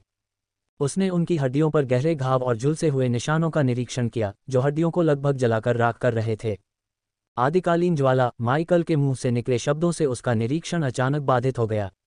हॉल के अंत में कमरे का पता लगाने के लिए उसने जो ड्रोन भेजा था वह कमरे में प्रवेश करते ही नष्ट हो गया, लेकिन इससे पहले कि वह उसे कमरे का एक मिलीसेकंड फीड भेजता जहां उसने कुछ शानदार पिच ब्लैक फ्लेम देखा। लपटें, उनकी सुंदरता किसी भी शब्द से परे थी। वे हवा में नाच रहे थे जैसे कि वे किसी के साथ साझेदारी करने का इंतजार कर रहे हों। यह महसूस करना उसके लिए अजीब था कि लपटें उसे बुला रही थीं। कोई हाल ही में यहाँ आया है, कोई शक्तिशाली व्यक्ति। एलिडर ने पहाड़ के ट्रोल के अनगिनत अंगों को चारों ओर पड़े देखकर भौहें सिकोड़ लीं। आग ऊर्जा का उपयोग किए बिना एक भी पहाड़ के ट्रोल को हराना असंभव नहीं तो बहुत मुश्किल था, लेकिन जो कोई भी पहले कालकोठरी में गया उसने बहुतों को मार डाला। एलिडर के पास केवल यही स्पष्टीकरण था कि या तो उन्होंने आग ऊर्जा का उपयोग किया या कुछ और अधिक शक्तिशाली, क्योंकि खेती की शक्ति के बिना कोई भी इस कालकोठरी में जीवित नहीं रह सकता था। शायद पवित्र युवती, गया ने पूछा। जो कोई भी हो, हम जल्द ही उनसे मिलेंगे, माइकल ने कहा और फिर धीरे धीरे कमरे की ओर बढ़ा और आदिम ज्योति को अपने पास ले लिया। अध्याय 457 डार्क फ्लेम्स 2। वे कमरे के जितना करीब पहुंचे, गया को लगा कि उन पर बहुत दबाव पड़ रहा है। ऐसा लग रहा था जैसे कोई अदृश्य पहाड़ उनके कंधे पर आ गिरा हो। नाइटमेयर गया के हाथों में सांस लेने के लिए हौंफ रहा था। यहाँ रुको। ये देखते हुए कि वे कितनी मुश्किलों से गुजर रहे थे, माइकल ने उन्हें अपने साथ चैम्बर में न ले जाने का फैसला किया। मैं बहस नहीं करने वाला हूँ, गया ने उससे सहमति जताई और एलिडर ने भी सिर हिलाकर सहमति जताई। जब माइकल चैम्बर में दाखिल हुआ तो उसने संगमरमर से बने एक खंभे के ऊपर काली लपटें नाचती देखीं। जैसे लपटों ने उसे भांप लिया था, वे उसकी दिशा में झुक गईं। माइकल ने धीरे धीरे लपटों की ओर हाथ बढ़ाया जैसे वे उसकी ओर बढ़ रही थीं। चेतावनी, चेतावनी, चेतावनी, चेतावनी। अत्यधिक विकिरण का पता चला। सिस्टम उसके दिमाग में पागल हो गया। उसने उन सभी लाल चेतावनी पॉपिंग को अनदेखा कर दिया जो उसकी दृष्टि को अवरुद्ध कर रही थीं। जैसे जैसे वह काली लपटों के करीब पहुंच रहा था, सिस्टम की चेतावनियां और चिल्लाहटें गायब हो गईं। क्या होस्ट डार्क लपटों को अवशोषित करना चाहता है? जब वह लपटों से बस कुछ इंच की दूरी पर था, तब सिस्टम ने पूछा।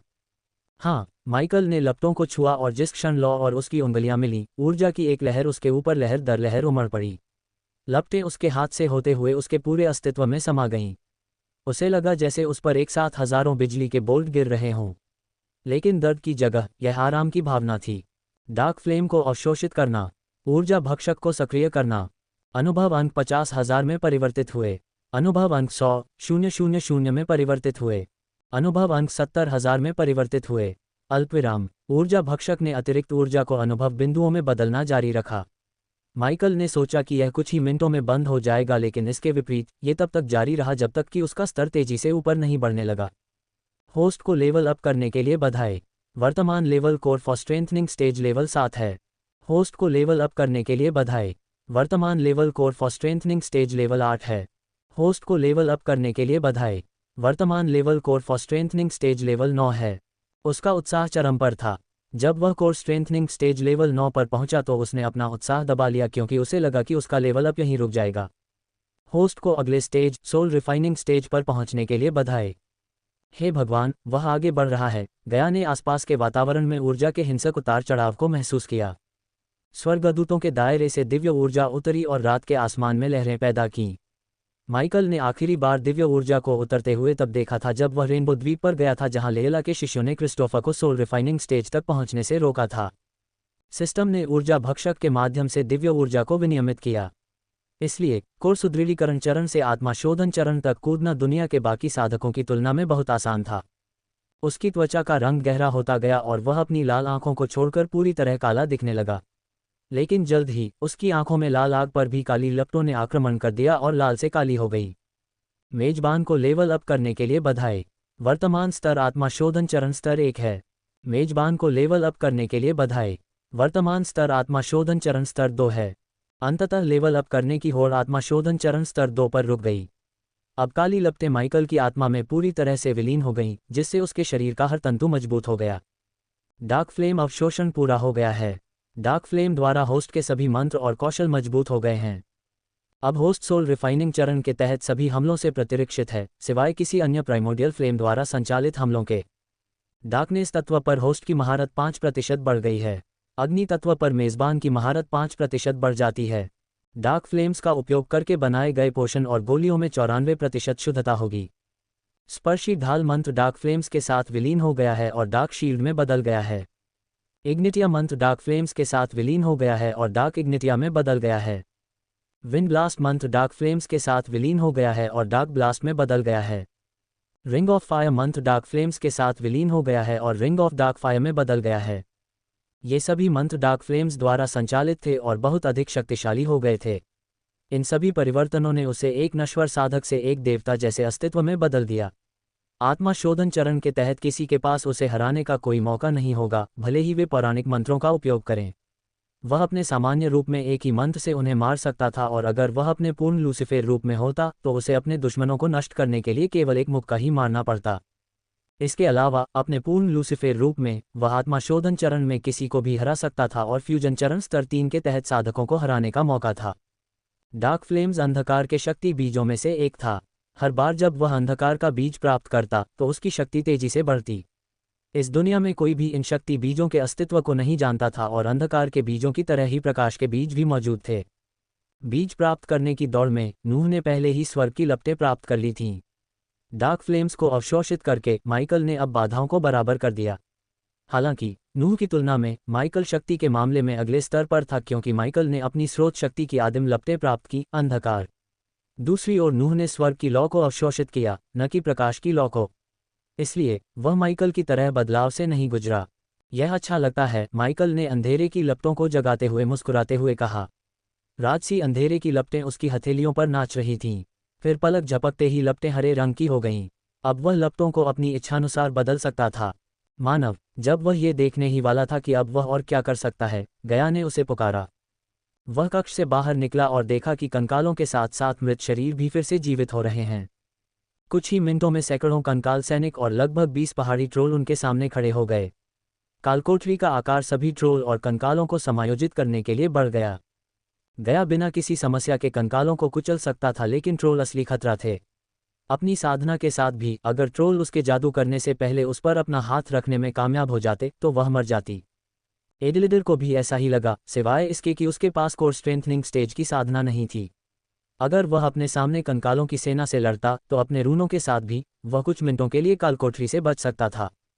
उसके सामने कंकालों और ट्रोलों की सेना के कारण गया के पास आत्मा शोधन चरण में अपनी सफलता से अचंभित होने का समय नहीं था। सैकड़ों कंकालों और ट्रोलों को देखकर वह जरा भी नहीं डरा। इसके विपरीत उसके चेहरे पर मुस्कान आ गई। पीछे रहो, माइकल ने कंकालों और ट्रोलों की ओर चलने से पहले शांति से कहा। तुरंत ही सामने खड़े कंकाल अपने हाथों में जंग लगी तलवारें लहराते हुए उस पर टूट पड़े। Dark blast. गया ने देखा कि उसके अंदर से एक काली अर्धचंद्राकार लहर निकल रही थी जिसने कंकालों को टुकड़े टुकड़े कर दिया। जिस किसी चीज को भी काली लहर ने छुआ वह जलकर राख हो गई। एक ही जादू से माइकल ने कम से कम 30 कंकाल सैनिकों को खत्म कर दिया और उसने अपनी पूरी शक्ति भी इस्तेमाल नहीं की। लाइटनिंग डैश, एक झटके में वह सेना के केंद्र की ओर भागा। Ring of dark fire. कंकाल और ट्रोल प्रतिक्रिया कर पाते उससे पहले ही उसने एक और जादू कर दिया। उसके अंदर से काली लपटों का एक घेरा निकला और उसके चारों ओर 5 मीटर के दायरे में सब कुछ जल गया। ये यही नहीं रुका क्योंकि अंगूठी से काली लपटों की ऊंची ऊंची लहरें निकलती रहीं। लपटों ने ट्रोल्स को सूखी लकड़ियों की तरह जलाकर राख कर दिया। दुर्भाग्य से इन कंकालों और ट्रोल्स में कोई आग ऊर्जा नहीं थी, अन्यथा वह फिर से लेवल अप करने के लिए पर्याप्त अनुभव अर्जित कर लेता। फिर भी माइकल निराश नहीं हुआ। वे उसके विकसित मंत्रों का परीक्षण करने के लिए अच्छे डमी साबित हुए। उसकी शक्ति के प्रदर्शन ने एलिडर को चकित कर दिया। उसके प्रत्येक मंत्र में सबसे शक्तिशाली पौराणिक मंत्रों को टक्कर देने की शक्ति थी। वे कुछ की तरह आकर्षक नहीं थे लेकिन अधिकांश की तुलना में घातक थे। कुछ ही मिनटों में उसने लगभग 200 कंकाल और 20 ट्रोल जला दिए थे। उसके शस्त्रागार में सबसे शक्तिशाली मंत्र इग्निटिया निकला। डार्क लपटों के साथ मिलकर सुनहरे बिजली के बोल्ट काली बिजली के बोल्ट में बदल गए। प्रत्येक बोल्ट कंकालों के माध्यम से फट गया और ट्रोल के सिर को लाल धुंध में बदल दिया जैसे कि वे तरबूज थे। सेना का आधा हिस्सा राख में बदल गया था। इस बिंदु पर गया को अपनी शक्ति से भी आश्चर्य नहीं हुआ। अब मेरे पूर्ण रूप का समय है। माइकल ने सिस्टम को अपने लूसीफर कवच से लैस करने, क्लाउड ऑफ डार्कनेस के साथ साथ डार्कनेस की आंखों को सक्रिय करने की इच्छा व्यक्त की, जो कि गहरे लाल रंग की बजाय डार्क लपटों के कारण काले रंग में भड़क गए। कालकोठरी अचानक से अंधेरी हो गई। शेष कंकाल और ट्रोल बिना सोचे समझे उस पर टूट पड़े। उनके पास कोई रणनीति या डर नहीं था क्योंकि वे केवल एनिमेटेड लाशें थीं जिनका एक ही उद्देश्य था, घुसपैठियों को मारना। Death range. एलिडर ने देखा कि उसके रास्ते में एक काला घेरा फैल रहा है जो उसके रास्ते में आने वाली हर चीज को लपेट रहा है, और कालकोठरी और भी अंधेरी हो गई।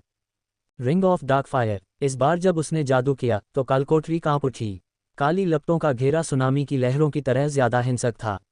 एलिडर और गया ने अलौकिक कंपनों को सुना और साथ ही कालकोठरी में स्पंदित ऊर्जा को भी महसूस किया। धमाका। एक ही लहर, सिर्फ एक ही लहर। हर कंकाल और ट्रोल शून्य में बदल गया।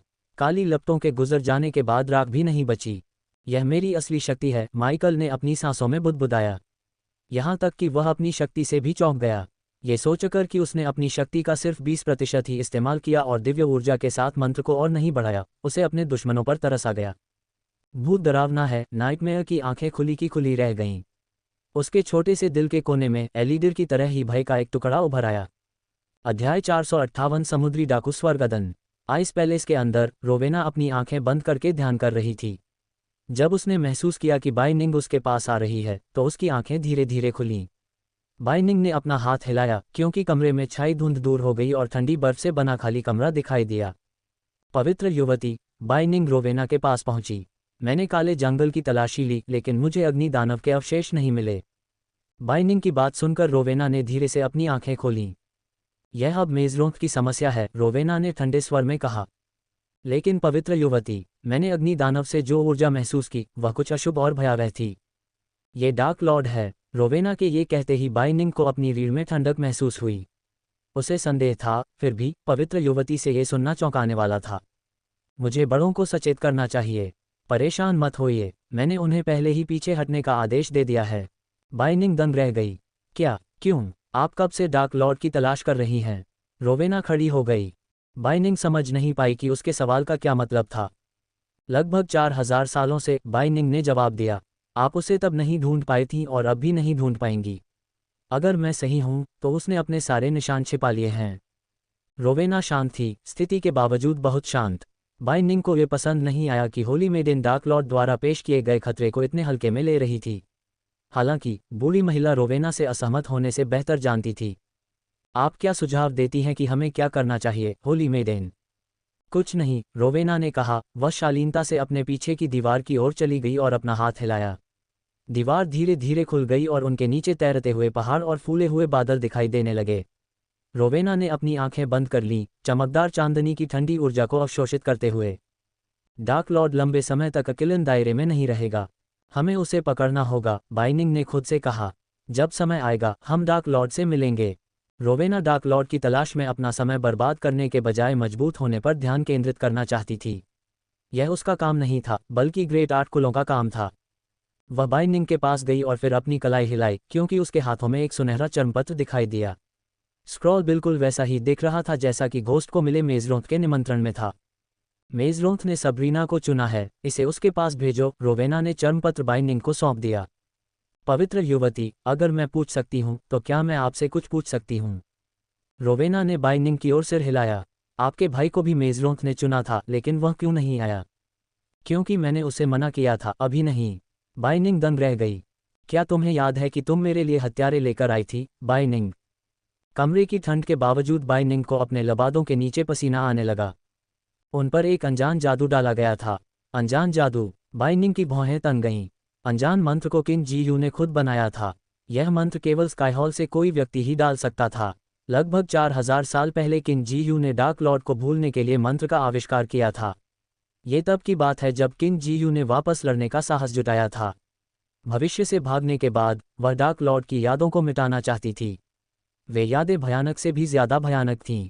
अपनी 3 सबसे अच्छी सहेलियों की मदद से उसने अनजान मंत्र बनाया जो किसी की यादों को आंशिक रूप से या पूरी तरह से मिटा सकता था। हालांकि जब उसे इस तरह के मंत्र का उपयोग करने के जोखिम का एहसास हुआ तो उसने सुनिश्चित किया कि केवल स्काईहॉल से कोई व्यक्ति ही मंत्र डाल सकता है। अकेलन दायरे से गायब होने से पहले वुल्फ्रिक ने एलिडर पर अनजान मंत्र का इस्तेमाल किया, जिससे एलिडर की वुल्फ्रिक के साथ साथ अनुष्ठान में भाग लेने वालों की सभी यादें मिट गईं। हाँ, तुम्हें पता है इसका क्या मतलब है? रोवेना ने पूछा, क्योंकि बाइनिंग को लगा कि कमरा और भी ठंडा हो रहा है। पवित्र युवती की आंखें ठंडे इरादे से चमक उठीं। किसी ने, स्काईहॉल से किसी ने इसे फेंका। इन शब्दों में से प्रत्येक शब्द उसके मुंह से मुश्किल से निकल पाया। स्काईहॉल के अंदर किसी ने पवित्र युवती के परिवार को निशाना बनाया हो। इस संभावना के बारे में सोचने मात्र से ही उसका शरीर एक जीवित मूर्ति बन गया। वह पवित्र युवती को देखकर सांस भी नहीं ले पा रही थी। तुम्हें पता नहीं होगा कि यह गद्दार कौन हो सकता है न? रोवेना ने अपना हाथ बाइनिंग के कंधे पर रखा और बुढ़िया का पूरा शरीर एक पल के लिए जम गया। हो, पवित्र युवती, मुझे स्काईहॉल में हर किसी के बारे में सब कुछ चाहिए। तुम्हारे पास 1 हफ्ता है। जब रोवेना ने बाइनिंग के कंधे से अपना हाथ हटाया तो बुढ़िया के शरीर को ढकने वाली बर्फ की परत हवा में गायब हो गई। हाँ पवित्र युवती, बाइनिंग कांप उठी। बुढ़िया डर के मारे झुक गई और जब वह पीछे मुड़कर जाने वाली थी, रोवेना ने उसे फिर से पुकारा, बाइनिंग। पवित्र युवती, इस बारे में किसी से एक भी शब्द नहीं। रोवेना के शब्द सामान्य से ज्यादा ठंडे थे। उन्होंने बुढ़िया को कांपने पर मजबूर कर दिया। मैं अपनी जान की कसम खाती हूँ पवित्र युवती, मैं इस बारे में किसी से बात नहीं करूंगी। बाइनिंग के कमरे से चले जाने के बाद रोवेना ने अपना हाथ हिलाया और दीवार बंद हो गई। तुम जो भी हो, तुमने अपनी कब्र खुद खोदी है। रोवेना की हत्या की मंशा आसमान छू रही थी। इस दुनिया में किसी भी चीज से ज्यादा रोवेना अपने परिवार से सबसे ज्यादा प्यार करती थी। स्काईहॉल के बुजुर्गों ने उसे सलाह दी कि वह अपने परिवार से नाता तोड़ ले, जैसा कि एक पवित्र युवती को करना चाहिए, लेकिन रोवेना ने इसे सिरे से नकार दिया। वह किसी को भी नष्ट कर देगी जो उसके परिवार की सुरक्षा को खतरे में डालने की हिम्मत करेगा, भले ही वह स्काईहॉल का ही क्यों न हो। रोवेना के लिए उसका परिवार स्काईहॉल या बुजुर्गों से ज्यादा मायने रखता था। दक्षिणी महाद्वीप के पूर्वी हिस्से में बसा अदन शहर 3 समुद्री लुटेरों में से एक गिब्स ब्लैकमैन जेट के नेतृत्व में समुद्री लुटेरों का घर था। यह शहर संयोग से किसी द्वीप पर नहीं बना था, क्योंकि इसका आध्यात्मिक महत्व था, जो अदन के समुद्री लुटेरों और इसकी सफलता के लिए बहुत महत्वपूर्ण था। इस मिथक के बावजूद कि समुद्री लुटेरे आध्यात्मिक कल्याण को कोई महत्व नहीं देते थे, यह शहर अपने आप में एक ही समय में भयानक और आकर्षक लग रहा था। इसकी विलो लकड़ी की छतें, रेडवुड की दीवारें और सफ़ेद रेतीले समुद्र तट। मुख्य आकर्षण लाइट हाउस था, जिसे 21 साल पहले बनाया गया था और जिसे कल्पित बॉनो ने डिज़ाइन किया था। अदन में समुद्री लुटेरों की आबादी 2000 से ज्यादा निवासियों तक बढ़ गई, जो जल्द ही 100 या उससे ज्यादा मूल कानून का पालन करने वाले नागरिकों से ज्यादा हो गई। ये बंदरगाह शहर कभी रॉयल नेवी ऑफ अवोर का हिस्सा था, लेकिन जल्द ही यह कानूनविहीन हो गया और अपराधियों, भागने वालों, पूर्वदासों और भाड़े के सैनिकों के लिए एक रोमांचक मक्का बन गया। सरल शब्दों में कहें तो अदन दक्षिणी महाद्वीप के सभी समुद्री लुटेरों के लिए सुरक्षित ठिकाना था, जहां वे स्वतंत्र लोगों की तरह रहते थे और जो चाहे लूटपाट करते थे। सुबह की धूप में समुद्र शांत था। अदन में सब कुछ सामान्य रूप से चल रहा था। कुछ समुद्री लुटेरे थोड़ी ज्यादा रम पीने के बाद धूप सेंक रहे थे और कुछ समुद्री लुटेरे ज्यादा रम पीने के बाद उल्टी करने के बाद रम पीने के लिए पास के सराय में जा रहे थे। कोई भी जहां भी मुड़ता वह समुद्री लुटेरों को शराब पीते, पेशाब करते और जहां चाहे सेक्स करते देख सकता था, मानो उन्हें गोपनीयता या शर्म का कोई अंदाजा ही न हो। ये जगह पूरी तरह से अराजक थी, लेकिन समुद्री लुटेरों के लिए ये जगह उनका गणतंत्र था जहां स्वतंत्र लोग राज करते थे। नशे में धुत समुद्री लुटेरों में से केवल एक ही स्थिर था। ये समुद्री लुटेरा मुश्किल से 4 फीट लंबा था और कोई भी उसे बच्चे के बजाय समुद्री लुटेरे के रूप में शायद ही पहचान पाता। आखिरकार वे यहाँ हैं। ये छोटा समुद्री लुटेरा कोई और नहीं बल्कि शॉटी था। उसे कुछ अन्य लोगों के साथ स्काउट के रूप में अदन भेजा गया था, जो पूरी तरह से नशे में धुत होकर कहाँ पड़े थे। अरे देखो, युद्ध फ्रिगेट आ रहा है। क्या बकवास है। वे कौन सा झंडा फहरा रहे हैं। कुछ समुद्री लुटेरों ने जो नशे में नहीं थे 5 जहाज़ों को अपने द्वीप की ओर आते देखा और दूसरों को जगाना शुरू कर दिया। ओल्ड बर्था एक दुर्जय नेता की तरह शान से आगे बढ़ रहा था। ओल्ड बर्था नाम उसके लिए बिल्कुल भी उपयुक्त नहीं था, क्योंकि अब उसमें एकदम नई तोपें, मजबूत काली पतवार, काली पाल, एकदम नई पतवार और साथ ही 2 मोटा लगे हुए थे, जो लंबी दूरी की लड़ाई के लिए प्रत्येक पड़ोसी मस्तूल के जोड़े के बीच एक थे। उसके पीछे 4 ब्रिगेड थे और वे सभी एक समचतुर्भुज संरचना में नौकायन कर रहे थे। डिंग डिंग डिंग। शॉटी ने पूरे द्वीप में घंटी की आवाज़ सुनी, जिसने बाकी समुद्री लुटेरों और मुख्य रूप से समुद्री लुटेरों के कप्तानों को सचेत कर दिया। ये समुद्री लुटेरे लॉर्ड कोरी है। वे समुद्री लुटेरे लॉर्ड कोरी के झंडे फहरा रहे हैं। अनुभवी समुद्री लुटेरों ने काले झंडे पर होंठ और बिजली के प्रतीक को तुरंत पहचान लिया। जैसे ही उन्होंने झंडे देखे, उन्हें पता चल गया कि जहाज समुद्री लुटेरे लॉर्ड कोरी के हैं और उन्होंने मोटा दागने की हिम्मत नहीं की। अदन के निवासी 5 जहाज़ों को लंगर डालते देखने के लिए जल्दी से बंदरगाह पर पहुंच गए। उनकी आंखें दुष्ट दिखने वाले ओल्ड बर्था पर टिकी हुई थीं। उन्होंने कभी भी जहाज को पूरी तरह से काले रंग में रंगा हुआ नहीं देखा था, क्योंकि समुद्री लुटेरे जहाज़ों को रंगना सोने के सिक्कों की बर्बादी मानते थे। शॉटी ओल्ड बर्था में वापस आने के लिए बेताब था। वह अदन में रहने से ऊब गया था।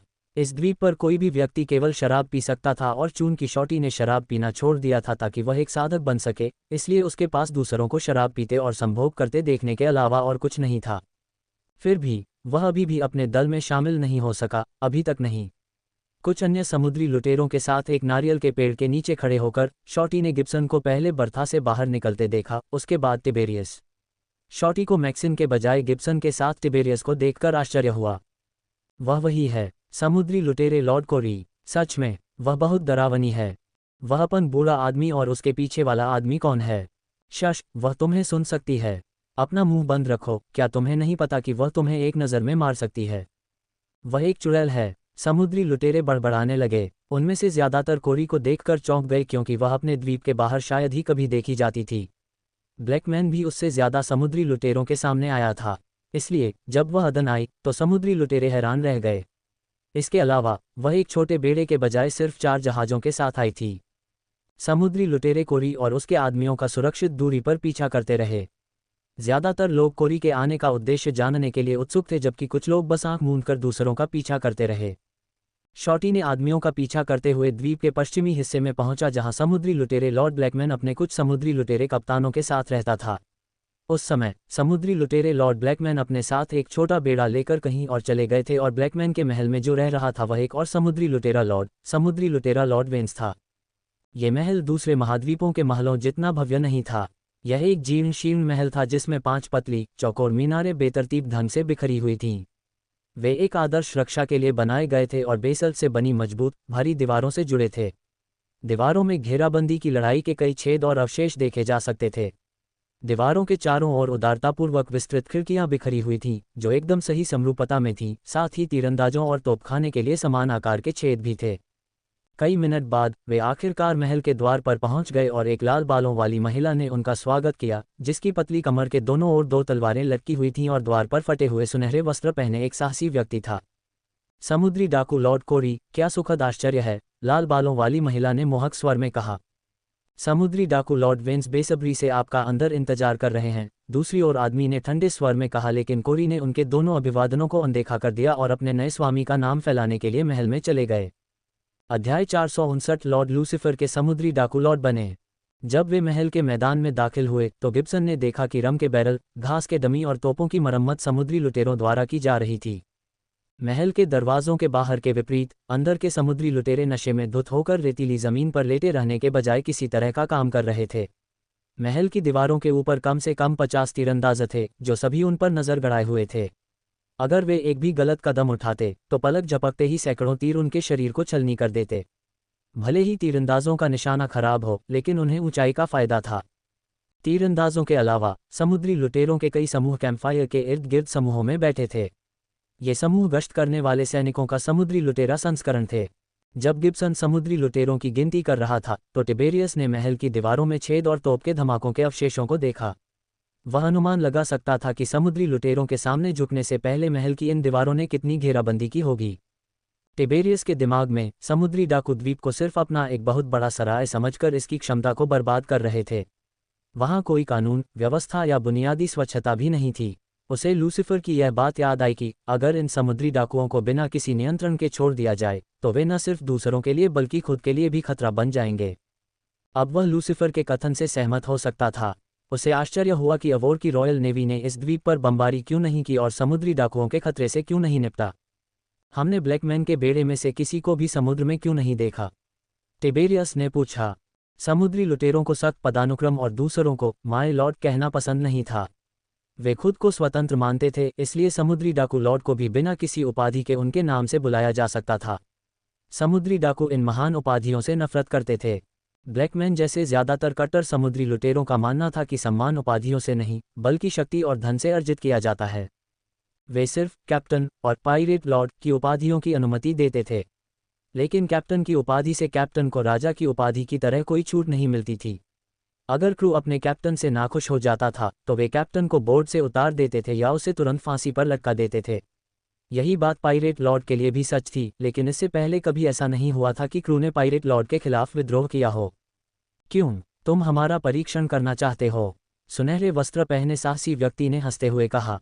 मेरे दोस्त की बात पर ध्यान मत दो, वह एक बदमाश की तरह व्यवहार कर रहा है क्योंकि उसका जहाज मरम्मत के अधीन है और वह अपनी मर्जी से लूटपाट नहीं कर सकता। महिला समुद्री डाकू ने दोनों पुरुषों को शांत करने के लिए हंसते हुए कहा, इससे पहले कि उनमें से कोई भी लड़ाई शुरू करे। हम आमतौर पर अपने बेड़े को अदन में लंगर नहीं डालते दोस्त। जैसा कि वे कहते हैं, अपने सभी अंडे एक टोकरी में मत रखो। जब वे कई समुद्री डाकुओं के पास से गुजरे जो एक केबिन में बैरल के बाद बैरल लुढ़का रहे थे तो टिबेरियस ने समुद्री डाकू महिला से सहमति जताई। उन बैरल से आने वाली गंध ही उनके स्वाद कलियों को रम की मिठास का स्वाद चखाने के लिए पर्याप्त थी। तो वेन्स अभी भी केवल उन जहाजों को लूट रहा है जो रम ले जाते हैं? समुद्री डाकू लॉर्ड कोरी ने लाल बालों वाले समुद्री डाकू से पूछा। बेशक, क्या ये जीनियस समुद्री डाकू लॉर्ड कोरी नहीं है? हम सोने, चीनी, रत्नों और उन सभी चीज़ों से जहाज़ों पर हमला करते हैं जो सोने के सिक्कों में बदल जाती हैं और सीधे रम खरीदने जाते हैं। जब आप सीधे वह ले सकते हैं जो आप वास्तव में चाहते हैं तो इतनी परेशानी क्यों उठानी है? इसका कोई मतलब नहीं होना चाहिए, लेकिन है, कोरी ने हंसते हुए कहा। पहले टिबेरियस ने सोचा कि केवल रम शिपमेंट ले जाने वाले जहाज़ों को लूटना बेवकूफ़ी है, लेकिन समुद्री डाकुओं से मिलने के बाद यह उसे कम बेवकूफ़ी भरा लगा। अगर कुछ भी हो तो यह एक प्रतिभा का झटका था क्योंकि अधिकांश नौसेना के जहाज सोना, रत्न, अयस्क, चीनी और हथियार शिपमेंट ले जाते थे। उन जहाज़ों को लूटना न केवल जोखिम भरा था बल्कि उन्हें एक राज्य या इससे भी बदतर अवोर साम्राज्य के लिए खतरा भी बना देता था। हालांकि व्यापारी जहाज़ों द्वारा ले जाया जाने वाला रम और व्यापारी जहाज़ों को लूटना एक नौसेना जहाज को लूटने की तुलना में एक बच्चे से कैंडी लेने जैसा था।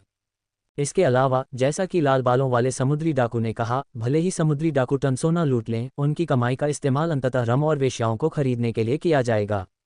व्यापारी जहाज़ों से सीधे रम और कीमती सामान लूटकर वे बिना किसी परेशानी के दोनों को आसानी से प्राप्त कर सकते थे। परेशानी? आखिरकार कई और रम गोदामों को पार करने के बाद वे सिंहासन कक्ष में कदम रखने के लिए ग्रे पत्थर की सीढ़ियों के एक सेट पर चढ़ गए जिसे एक भव्य शराबखाने में बदल दिया गया था। बार काउंटर से लेकर हॉल के अंत तक कई लंबी ओक टेबल रखी गई थीं। जैसा कि अपेक्षित था, शराबखाने के प्राथमिक ग्राहक समुद्री डाकू थे और नौकरानियां ऐसी महिलाएं थीं जो अपने ग्राहकों को उदारतापूर्वक अपनी गहरी दरार दिखाती थीं। बेशक, कुछ लोग पूरी तरह से नितंबों पर थप्पड़ मारने और हाथ पकड़ने के साथ असहज लग रहे थे। पेशाब, उल्टी और रम की बदबू के कारण टिबेरियस की नाक फड़क रही थी। बदबू के बावजूद मधुशाला में भीड़ थी और गाने बजाने और नाचने गाने की वजह से चहल पहल थी। मुझे उन्हें ये देना होगा, वे एक खुशमिजाज समूह हैं, टिबेरियस ने अपने मन में सोचा। स्वतंत्रता सेनानियों के लिए एक देश बनाना और उसका प्रबंधन करना जितना उसने सोचा था उससे कहीं ज़्यादा मुश्किल था। कुछ दिनों में वह अखाड़े में लड़ना पसंद करता था बजाय इसके कि वे अपनी ज़रूरतों और उनके पास मौजूद सोने के सिक्कों को देखें। शासक होने का काम उसे तनाव में डाल रहा था और मैक्सिन ने उसे सुझाव दिया कि वह आराम करे और अपना समय ओल्ड बर्था में बिताए। एक समुद्री डाकू की जिंदगी जिए, यही उसने उससे कहा। उनके साथ रहने से उसे जितना स्वीकार करना था उससे कहीं ज़्यादा मदद मिली। उसे कोई चिंता नहीं थी, कोई जिम्मेदारी नहीं थी। वह बस प्रशिक्षण लेता था, समुद्र में नौकायन करता था, चालक दल के साथ गाता था और जितना चाहता था उतना पीता और खाता था। समुद्री डाकू होना मज़ेदार था, सिवाय इसके कि दुनिया बदल रही थी और अगर समुद्री डाकू इसके साथ नहीं बदलते तो उनका विनाश ही होता। अरे मेलिना, क्या तुम पीना चाहती हो? एक दाढ़ी वाले बूढ़े आदमी ने अपना मग उठाया और लाल बालों वाले समुद्री डाकू पर चिल्लाया जब वे बार काउंटर के पीछे सीढ़ियों की ओर जा रहे थे। बाद में आपसे मिलूंगा, लाल बालों वाले समुद्री डाकू ने बूढ़े आदमी की ओर हाथ हिलाया। इस बीच कुछ समुद्री लुटेरों ने टैटू से ढके कोरी को देखा और उसे पहचान लिया। टिबेरियस और गिब्सन कोरी पर केंद्रित विभिन्न बकबक सुन सकते थे। उनमें से किसी ने भी अपनी आवाज़ उठाने या कोरी के पास जाने की हिम्मत नहीं की, क्योंकि वह एक चुड़ैल के रूप में बदनाम थी। मेलिना और साहसी आदमी ने दूसरी मंजिल की ओर जाने वाली सीढ़ियों पर चढ़ने के बाद दरवाज़ा खटखटाया। अंदर आइए। मेलिना ने कमरा खोला और एक आदमी ने उसका स्वागत किया, जो एक बड़ी ओक की मेज के पीछे कई नक्शों और रम की बोतलों के साथ बैठा था। उसकी दो गहरी भूरी आंखें, एक सांवला रंग, उसके चौड़े कंधों पर लटकते सीधे काले बाल और एक रूखी दाढ़ी थी। वर्तमान में वह एक कुर्सी पर बैठा था और अपने पैरों को टेबल के ऊपर रखकर शराब पी रहा था।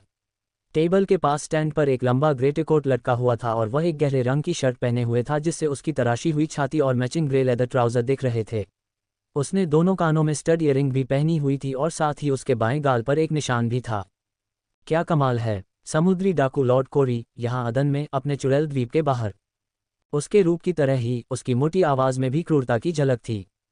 जाओ अपना मनोरंजन करो। गिब्सन ने चालक दल को सोने के सिक्कों की थैली के साथ नीचे सराय में भेजकर विदा किया। चालक दल के कमरे से चले जाने के बाद साहसी व्यक्ति ने दरवाज़ा बंद कर दिया और कोरी ने मेज़ के सामने कुर्सी ले ली, जबकि टिबेरियस और गिब्सन कोरी के पीछे कुर्सियों पर बैठ गए। उन्होंने समुद्री डाकू लॉर्ड कोरी को अपनी योजना के अनुसार बातचीत का नेतृत्व करने दिया। मैं क्या कह सकता हूँ? समय बदल रहा है, वेंस, कोरी ने शांति से कहा। मुझे लगता है कि अदन में आपकी अचानक यात्रा हमारे आतिथ्य का आनंद लेने के लिए नहीं है।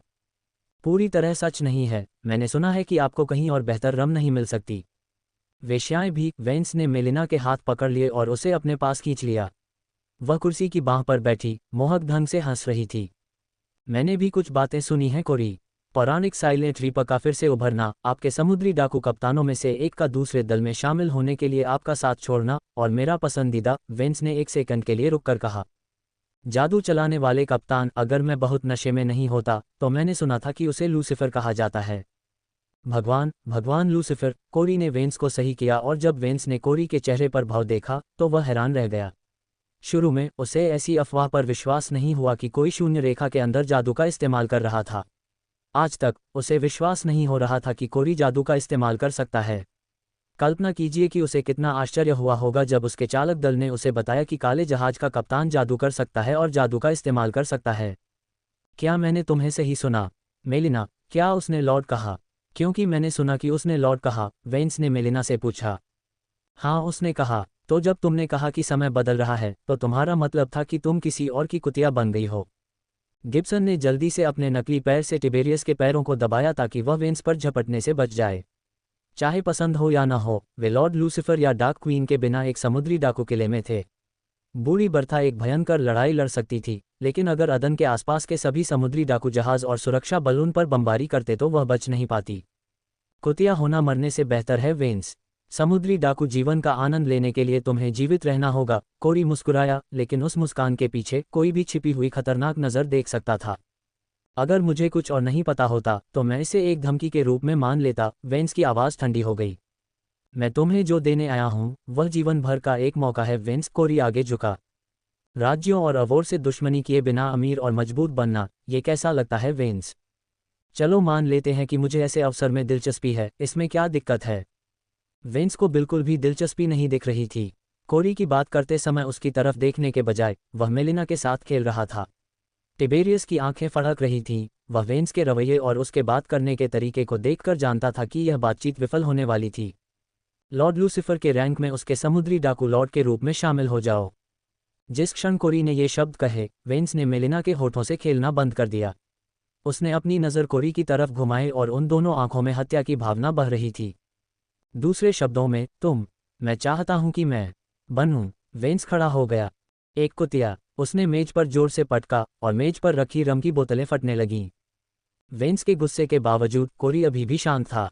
क्या होगा अगर मैं कहूं कि लॉर्ड लूसीफर हमें अमरता प्रदान कर सकता है? मेलिना और कोरी की बात सुनने वाला साहसी व्यक्ति चौंक गया। इस दुनिया में कई अन्य लोगों की तरह वेंस को धन और शक्ति में कोई दिलचस्पी नहीं थी। वह एक सुनहरे अवसर का लाभ उठाने के बजाय रम लूटने और शराब पीने में अपना जीवन व्यतीत करना पसंद करेगा। कोरी के पास ऐसा कुछ भी नहीं था जो उसे अमरता के अलावा लुभा सके। अध्याय 460 सर्वशक्तिशाली सनराइज संप्रदाय। ये बकवास हमारे लिए काम नहीं करता। आपकी बिक्री पिच उन सनकी लोगों पर काम करती जो खुद को कल्टीवेटर कहते हैं। वेंस ने ठहाका लगाया। कोरी ने आह भरी। ऐसा लगता है कि आपको एक प्रदर्शन की आवश्यकता है। वेंस ने कोरी को अपनी आंखें बंद करते देखा। अवचेतन रूप से वह टेबल से एक कदम पीछे हट गया।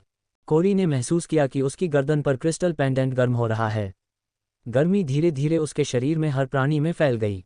Crystal dagger. उसने अचानक अपनी आंखें खोलीं, वेंस की ओर अपना हाथ बढ़ाया। मेलिना और गंजा आदमी तुरंत वेंस के सामने बचाव के लिए कूद पड़े, हालांकि वे बहुत देर हो चुकी थी। उन्होंने केवल हवा के झोंके को अपने चेहरे से गुजरते हुए महसूस किया। भाड़ में जाओ। वेंस लड़खड़ा गया क्योंकि एक नीला खंजर उसकी आंखों के ठीक बीच से सिर्फ 1 इंच की दूरी पर हवा में तैर रहा था। वह कांप उठा और अपने नियंत्रण से बाहर होकर उसकी शर्ट के नीचे पसीना आने लगा। मेलिना और गंजे आदमी के चेहरे का रंग उड़ गया और वे पीले पड़ गए। मेलिना के हाथ तलवार पर कांप रहे थे। उसने सुना था कि साधक मंत्र पढ़ते हैं और जादू का इस्तेमाल करते हैं, लेकिन ये पहली बार था जब उन्होंने इसे वास्तविक जीवन में देखा था। वे खुद को कांपने से नहीं रोक पाए। खंजर अभी भी हवा में मडरा रहा था और एक ठंडी आभा बिखेर रहा था। बकवास। वेंस ने खंजर को पकड़ने की कोशिश की तो गुर्राया। खंजर की ठंडी सतह ने उसकी हथेली को जला दिया। ये भगवान लूसीफर द्वारा मुझे दी गई शक्ति का एक स्वाद है वेंस। उसके सामने हम चींटियों की तरह शक्तिहीन और महत्वहीन हैं। ऐसी शक्तियों के होने की संभावनाओं की कल्पना करें वेंस, हम समुद्री डाकू लॉर्ड से कहीं अधिक हो सकते हैं। कोरी ने अपना हाथ नीचे कर लिया क्योंकि खंजर हवा में गायब हो गया। केवल अब वेंस एक गहरी सांस छोड़ सकता था। उसने बस मौत को उसकी आंखों में देखा और कहानी सुनाने के लिए बच गया। उसका दिमाग धीरे धीरे इस तथ्य को पचा रहा था कि वह कितना महत्वहीन और शक्तिहीन था, जैसा कि उसने कहा था। अगर कोरी चाहती तो वह उसे और 2 समुद्री डाकू कप्तानों को बिना किसी उपद्रव के पलक झपकते ही मार सकती थी। वे आसानी से द्वीप से बाहर निकल सकते थे क्योंकि जब तक नशे में धुत समुद्री डाकू उनके शरीर को देखते तब तक वे बहुत पहले ही जा चुके होते। फिर भी उसके शरीर का हर रेशा खुद के अलावा किसी और की सेवा करने के विचार से उसके खिलाफ चिल्ला रहा था। उसे लगा जैसे उसे अपने घुटनों को मोड़ने के लिए मजबूर किया जा रहा है। वह एक सच्चे समुद्री डाकू की तरह अपने घुटनों पर जीने की बजाय अपने पैरों पर मरना पसंद करता था। तुम्हारे पास हमें अपना जवाब देने के लिए 2 सप्ताह हैं वेंस। कोरी जाने के लिए खड़ा हुआ। अगर मैं ऐसा नहीं करता तो क्या होता? वेंस के सवाल ने उसे दरवाजे की ओर जाते हुए रोक दिया। कुछ नहीं। कोरी ने पीछे मुड़कर भी नहीं देखा। अगर आप किसी अफसर को तब नहीं पकड़ सकते जब वह आपके चेहरे पर तमाचा मारता है, तो आप वह समुद्री डाकू नहीं है जो मैंने सोचा था। टिबेरियस कोरी और गिब्सन के पीछे चला गया और समुद्री लुटेरों को स्तब्ध छोड़ दिया। वह उनकी आंखों में डर देखकर अपनी हंसी नहीं रोक सका। समुद्री लुटेरे लॉर्ड कोरी, क्या उन्हें छोड़ देना ठीक है? तुम्हें पता है वे बकबक कर सकते हैं, गिब्सन ने पूछा जब वे सीढ़ी से नीचे उतर रहे थे। उन्हें ऐसा करना चाहिए, कोरी मुस्कुराया। सब कुछ लॉर्ड लूसीफर की योजना के अनुसार हुआ। गिब्सन को उसकी बातों से आश्चर्य नहीं हुआ और न ही टिबेरियस को। वे दोनों जानते थे कि लूसीफर जितना शक्तिशाली था उतना ही चालाक भी था। उन समुद्री लुटेरों को आभारी होना चाहिए कि वे यहाँ नहीं आए, टिबेरियस ने शांति से कहा। उसका मतलब था वे लूसीफर और डार्क क्वीन थे। मैंने अभी तक किसी को उसे मना करने के बाद जीवित नहीं देखा है। तीनों ने एक दिन रुकने के बाद अदन छोड़ दिया। शॉटी ने अदन में एकत्र की गई सारी जानकारी गिब्सन को सौंप दी, जिसे बाद में मैक्सिन को सौंप दिया गया। ओल्ड बर्था ने ब्लैकमैन अंतिम समुद्री डाकू लॉर्ड की खोज में अपनी यात्रा शुरू की। किंगडम केथेन का ब्रॉड रिवर संप्रदाय एक सुंदर महल था जो राजसी उद्यानों और फव्वारों से घिरा हुआ था, जो संप्रदाय के चारों ओर क्रिस्टल ब्लू झील से जादुई रूप से बनाए गए थे। संप्रदाय बहुत प्रभावशाली लग रहा था, 500 से ज्यादा सालों से खड़े होने के बावजूद। कई इमारतें बनाई जा रही थीं और मौजूदा इमारतों की मरम्मत की जा रही थी। मुख्य निर्माण कार्य मुख्य महल पर था।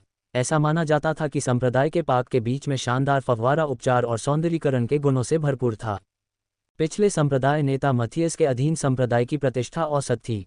हालांकि नए संप्रदाय नेता एला ने ब्रॉड रिवर संप्रदाय को रिवरटाउन के प्रसिद्ध सनराइज संप्रदाय के साथ विलय करने के बाद संप्रदाय की प्रतिष्ठा को केथेन में सर्वश्रेष्ठ में से एक बना दिया।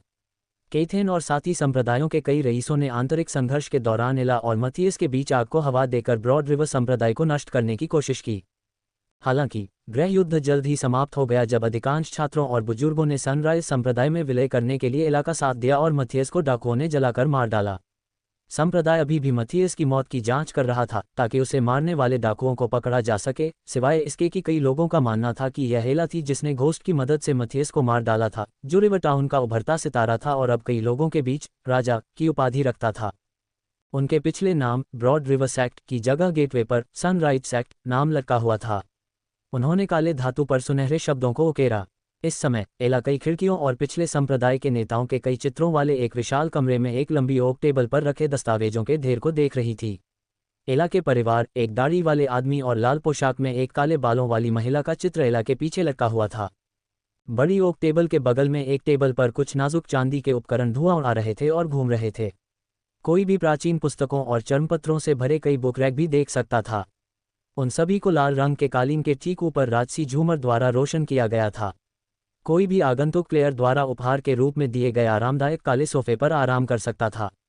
सोफों के अलावा आधिकारिक बातचीत करने के लिए ओक टेबल के ठीक सामने एक लकड़ी की सिंहासन जैसी कुर्सी रखी गई थी। पहले के विपरीत एला ने खुद को ढकने के लिए एक गहरा लबादा नहीं पहना था। घोस्ट के औषधियों और क्रीम की बदौलत उसकी जली हुई त्वचा ने अपनी प्राकृतिक चमक वापस पा ली। उसकी त्वचा अब जैद की तरह चमक रही थी, इसलिए उसने रंगीन कपड़े पहने जो उसकी खुशी को व्यक्त करते थे, न कि उदास काले वस्त्र। अपनी 40 से अधिक उम्र के बावजूद वह ऐसी लग रही थी जैसे कि वह अभी भी अपनी किशोरावस्था के अंतिम चरण में है। उसे पहले से ही कई प्रस्ताव मिलने लगे थे, लेकिन एक के बाद एक उसे अस्वीकार कर दिया गया। वह इसलिए अस्वीकार नहीं कर रही थी क्योंकि उसकी शादी करने की कोई योजना नहीं थी, बल्कि इसलिए क्योंकि वह सही आदमी का इंतजार कर रही थी। दस्तक दस्तक दस्तक। जब वह संप्रदाय की सभी आय और व्यय रिपोर्ट पढ़ रही थी तो किसी ने दरवाजा खटखटाया। हेडमिस्ट्रेस, अंदर आइए, एला ने कहा और रिपोर्ट को आराम करने के लिए रख दिया। लाल अस्तर वाले लंबे काले कोट में सजी एक युवा महिला शिष्य एक कप और तश्तरी लेकर कमरे में आई। हेडमिस्ट्रेस, यह आपकी चाय है। युवा लड़की ने एला को देखकर मुस्कुराते हुए ट्रे को मेज पर रख दिया। और प्रधानाध्यापिका, संप्रदाय नेता ओलिविया आ चुके हैं और आपसे मिलने आ रहे हैं। एला ने चाय की चुस्की ली और महसूस किया कि उसके शरीर के हर रेशे में मीठी खुशबूदार ऊर्जा का संचार हो रहा है। चाय से निकलने वाले धुएं के साथ साथ रिपोर्ट पढ़ने की थकान भी गायब हो गई। उसने गहरी सांस ली क्योंकि उसकी जीभ में स्वाद कलिकाएं एक छोटी सी पार्टी कर रही थीं। हेडमिस्ट्रेस, छोटी लड़की एला के हाव भाव को देखकर चुपचाप हंसी। ओह हाँ ओलिविया, अच्छा, अब समय आ गया है कि मैं उससे थोड़ी बातचीत करूं। अब तुम जा सकती हो पेगी। छोटी लड़की ने सिर झुकाया और जब लड़की दरवाजे पर पहुंची तो एला ने उसे रोक दिया। पेगी, हेड्स आज फिर से खुल रहा है। मास्टर रिकी से कहो कि 2 लोगों के लिए टेबल बुक कर लें। हेड्स के बारे में सोचते ही एला के मुंह से लार टपकने लगी। सच कहूं तो वह ओलिविया के साथ मीटिंग खत्म करने और जितना हो सके उतना खाना खाने के लिए बेताब थी। उसे रेलिंग के बनाए खाने का स्वाद चखे हुए बहुत समय हो गया था। वह घोस्ट के नज़दीक होने से खुश थी, अन्यथा वह जब चाहे हेडिस में टेबल नहीं ले पाती। यहाँ तक कि रॉयल लैंड की राजकुमारी और उसके दोस्तों को भी 2 सप्ताह पहले टेबल बुक करनी पड़ती थी। जैसा आप चाहें हेडमिस्ट्रेस। लड़की के कमरे से चले जाने के बाद एला ने चाय की हर चुस्की का आनंद लेना जारी रखा। उसे लगा कि रेलिन की चाय की बोतल खरीदने में उसने जो 1000 खर्च किए वे पूरी तरह से इसके लायक थे। हर चुस्की में मन को झकझोर देने वाली मिठास थी जो उसे अंदर से सुकून देती थी। बस उसे कप के नीचे की भावना से नफरत थी। हेडमिस्ट्रेस आपका इंतजार कर रही हैं मेरे स्वामी। एला ने बाहर गार्ड को किसी से बात करते हुए सुना और कुछ ही देर बाद उसने ओलिविया को देखा। एक गंजा बूढ़ा आदमी जिसकी घनी सफ़ेद दाढ़ी थी कमरे में टहल रहा था। बूढ़ा आदमी 70 के दशक के अंत में लग रहा था और उसने सादे सफ़ेद लबादे पहने हुए थे। वह 70 के दशक के अंत में लग रहा था जबकि उसकी असली उम्र 100 से 150 के बीच थी। एला ने उसकी आंखों के नीचे काले घेरे देखे। संप्रदाय के नेताओं के समूह में हर कोई जानता था कि वह व्यक्ति कोर स्ट्रेंथनिंग चरण को तोड़ने के लिए संघर्ष कर रहा था। वह 10 से अधिक वर्षों से कोर फॉर्मेशन स्तर 10 पर अटका हुआ था और यहाँ तक कि घोस्ट की पुनर्जीवित करने वाली गोलियां या खेती बढ़ाने वाली दवाएं भी उसकी बाधा को नहीं तोड़ सकीं। इसका मतलब यह नहीं था कि घोस्ट ओलिविया की बाधा को दूर करने में असमर्थ था। वास्तव में उसने खेती की बाधाओं से पीड़ित लोगों के लिए विशेष औषधियों का एक टोकरा छोड़ा था। उस टोकरे से एक औषधि एला की ओलिविया के साथ होने वाली बातचीत में सौदेबाजी की मुख्य चिप थी। मुझसे मिलने के लिए आने के लिए धन्यवाद, संप्रदाय नेता ओलिविया। कृपया बैठ जाए, एला ने ओलिविया को बैठने का इशारा किया। फिर भी वर्तमान ब्रॉड रिवर संप्रदाय ओलिविया के व्हाइट क्लाउड संप्रदाय से कहीं अधिक प्रमुख था और वास्तव में दोनों संप्रदायों की तुलना नहीं की जानी चाहिए क्योंकि वर्तमान ब्रॉड रिवर संप्रदाय केथेन में एक विशाल बन गया था। यही कारण था कि जब एला ने उसे बुलाया तो ओलिविया अपने संप्रदाय से मिलने आया। एला को नाराज करना सनराइज संप्रदाय को नाराज करने जैसा होगा। आजकल उनके पास 3 बड़े संप्रदायों के बराबर होने के लिए समान प्रभाव और शक्ति है। आप हमारे सनराइज संप्रदाय में कैसे शामिल होना चाहेंगे? संप्रदाय नेता ओलिविया।